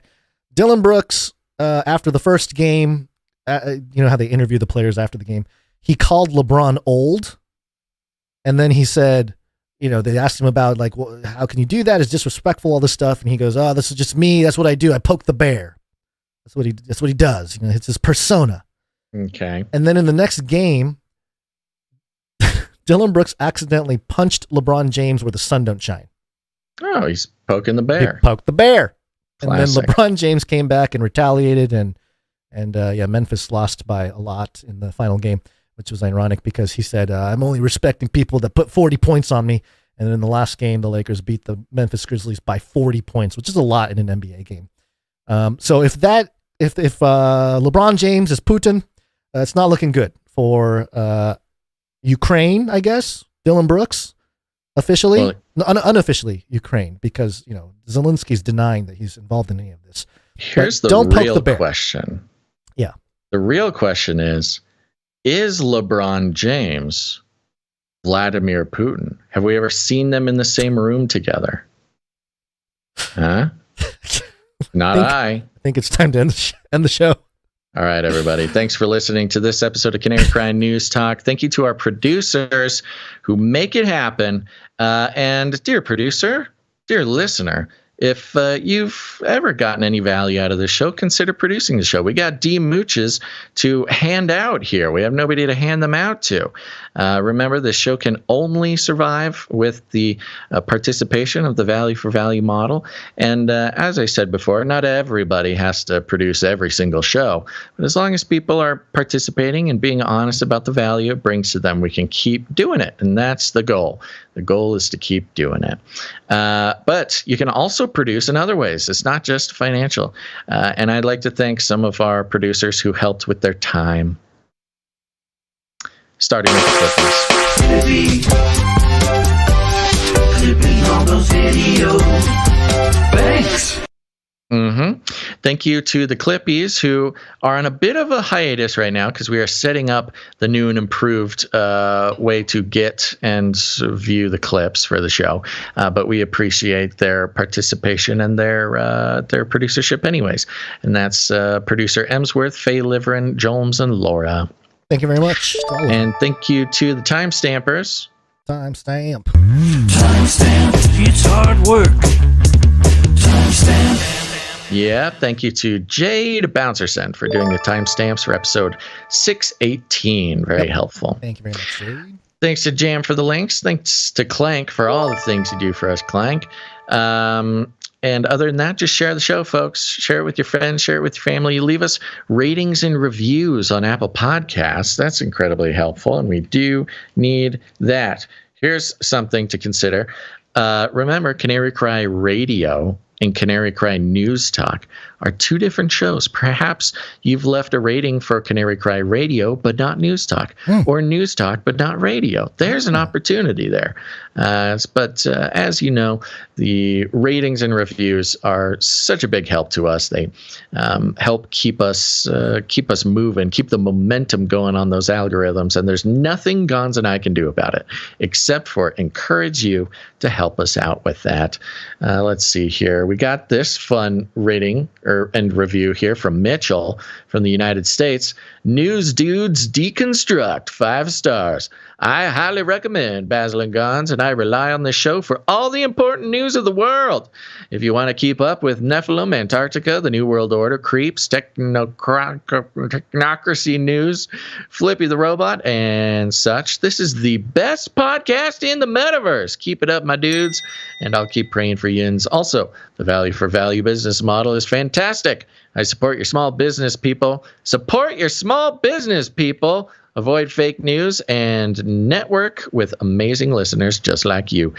ITM. ITM. In the morning. In the morning to you, Mitchell. So there you go. What a great example of a rating and a review you can leave for us. But yes, sharing the show, word of mouth, telling your Bible study, telling your group of friends, posting it on your neighborhood.com. Stuff like that. It's good to get creative. We got a lot of people who are creative with how to share the show, and you could get creative too. You don't got to do it the normal way. Sometimes you want to, get a little freaky deaky with it. Find a way that nobody would even imagine.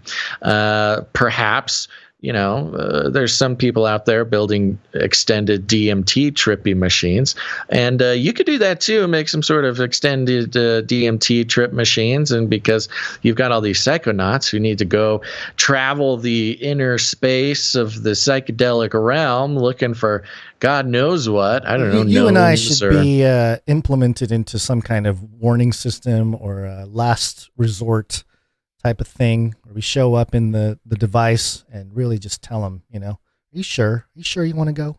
Now, this one's going to do the same thing, except for it's also going to play Canary Cry News Talk. So when they're in the DMT realm, there's going to be birds flying around. There's going to be Nephilim penguins waddling through. There's going to be, what else? I don't know, Vladimir Putin probably. I mean LeBron James. Wormicorns and LeBron James. And LeBron James and Vladimir Putin will somehow be the same person. LeBron Putin, yes. Depending on like how you look at them, their face will shift back and forth. Vladimir James, yeah. Think of all the amazing trippy experiences that somebody could have while listening to Canary Cry News Talk. That's just one thing you can do. You don't have to do it that way, but surely if you try, let us know about it. But figure out a way that works for you. If you need any more instructions, here's what you do. We call it rattling cages. You just walk right up to him, grab him by the cage, and then you shake it. The end of the world occurred pretty much as we had predicted. I want to shake things up, stir up some controversy, rattle a few cages. Hey, stop that! You'll never silence me. I'm the last angry man, a crusader for the little guy. Leave the bird alone. Never. Rattle a few cages. Rattle a few cages. The human race will have every opportunity to improve. And if they don't? Ask Noah. That's right. Just ask Noah. Guns, any last words? Yeah. Cool. Thank you for a great razzle dazzle basil day. Oh yeah. Yeah. I'm sure there's a good reason why that is what the day is. Shouldn't the subject that it is named after know of the occasion? No, maybe not. I do not remember, but I am positive that it's on the Canary Cry calendar for a good reason. And when somebody decides to tell me, I will listen. I appreciate that. Mm-hmm. We'll see you on Friday, which is Cinco de Mayo. Hey, we'll have a lunar eclipse. A lot going on. There's National Day of Prayer tomorrow. We'll eat tacos on Friday. Okay, good times. All right, everybody. Thanks for listening to this episode of Canary Cry News Talk. Make sure to tune in next time. But until then, think outside the cage.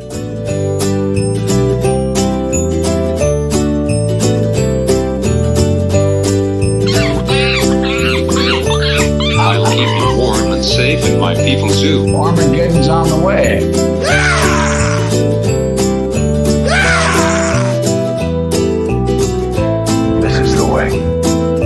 We're all gonna die. This is the United States of America, for God's sake. Remember, reality is an illusion. The universe is a hologram. Buy gold. Buy!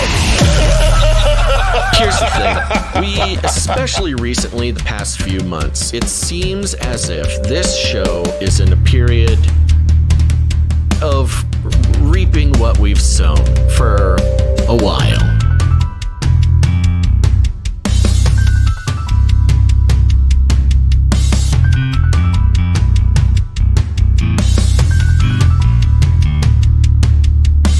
The world is at risk of a nuclear Armageddon. Armageddon. Armageddon. Armageddon. Armageddon. Armageddon's on the way.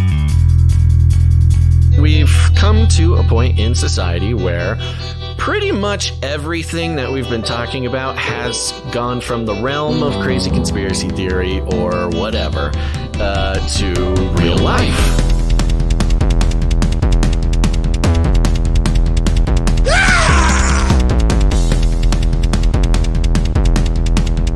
It will kill. Where do we even go from here?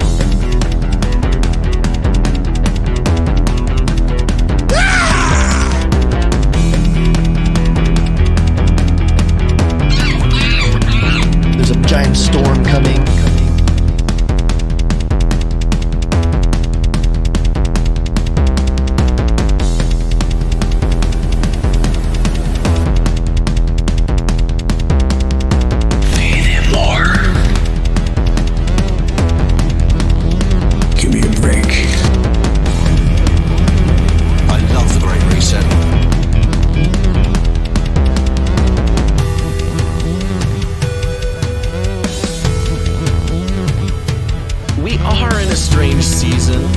even some of the crazier things we've said over the years are coming into reality.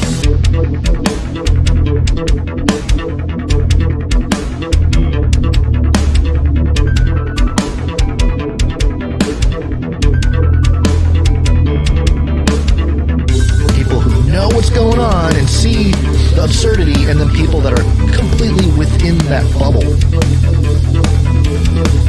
This is not about freedom of personal choice.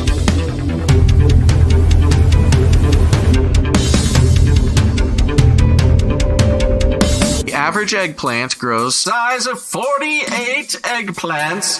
So we got asteroid 2023 HL2 with an estimated diameter of 47 meters, or just under 31 king salmon. The size of 48 eggplants lined up.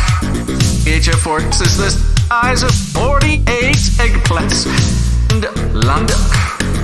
HF4 is the size of 48 eggplants lined up. Why are you laughing? This is very serious business. Our Earth is in trouble.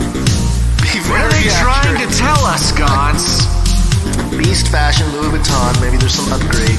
33 armadillos, 48 eggplants, 31 king salmon, 26 Dutchmen, 124 Louis Vuitton bags, 50 large cardboard boxes, a half a giraffe, and 2 Super Bowl trophies.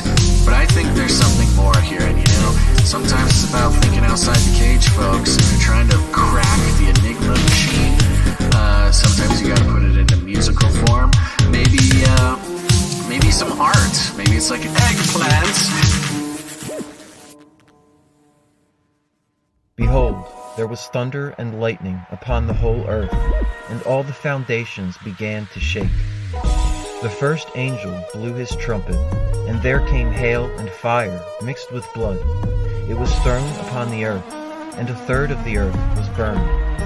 The second angel blew his trumpet, and a great flaming mountain fell to the sea, and a third of the oceans turned to blood. The third angel blew his trumpet, and a great star fell from heaven. It fell on the rivers and on the springs of fresh water.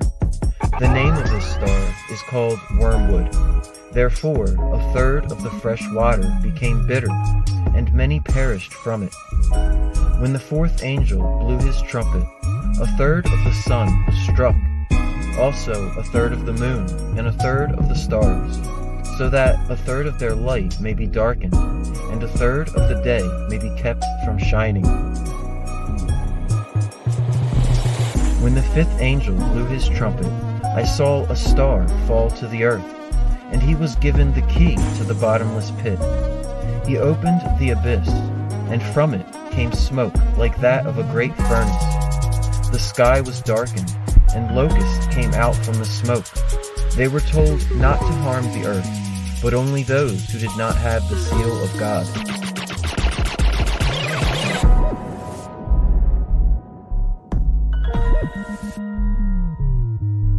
In those days, the people will seek death, and they will not find it. They will long to die, but death will flee from them. When the sixth angel blew his trumpet, I heard a voice that said, "Release the 4 angels who are bound at the great river Euphrates." These 4 angels, who had been reserved for this very hour, were released to kill a third of mankind. The rest of mankind still did not give up their idols, nor did they repent of their murders and sorceries. Then I saw another angel descending from heaven. He was wrapped in a cloud with a rainbow over his head. His face was like the sun, and his legs were like pillars of fire. He called out like a roaring lion, and the 7 thunders began to sound. I went to write, but a voice from heaven said to me, "Seal up what the 7 thunders have said, and do not write it down. Now go, take the scroll from the hand of the angel who stands before you." When I came to the angel, he said, "Take it and eat it. It will make your stomach bitter, but in your mouth it will be sweet as honey." So I took the scroll from the hand of the angel, and I ate it. Then they said to me, "Come, you must prophesy further concerning many peoples and nations and kings." Goodbye, everybody. And that's the end. And everyone says, oh, that was fun. Bye-bye, bye-bye. I'm out of here. Bye. CanaryCryRadio.com/support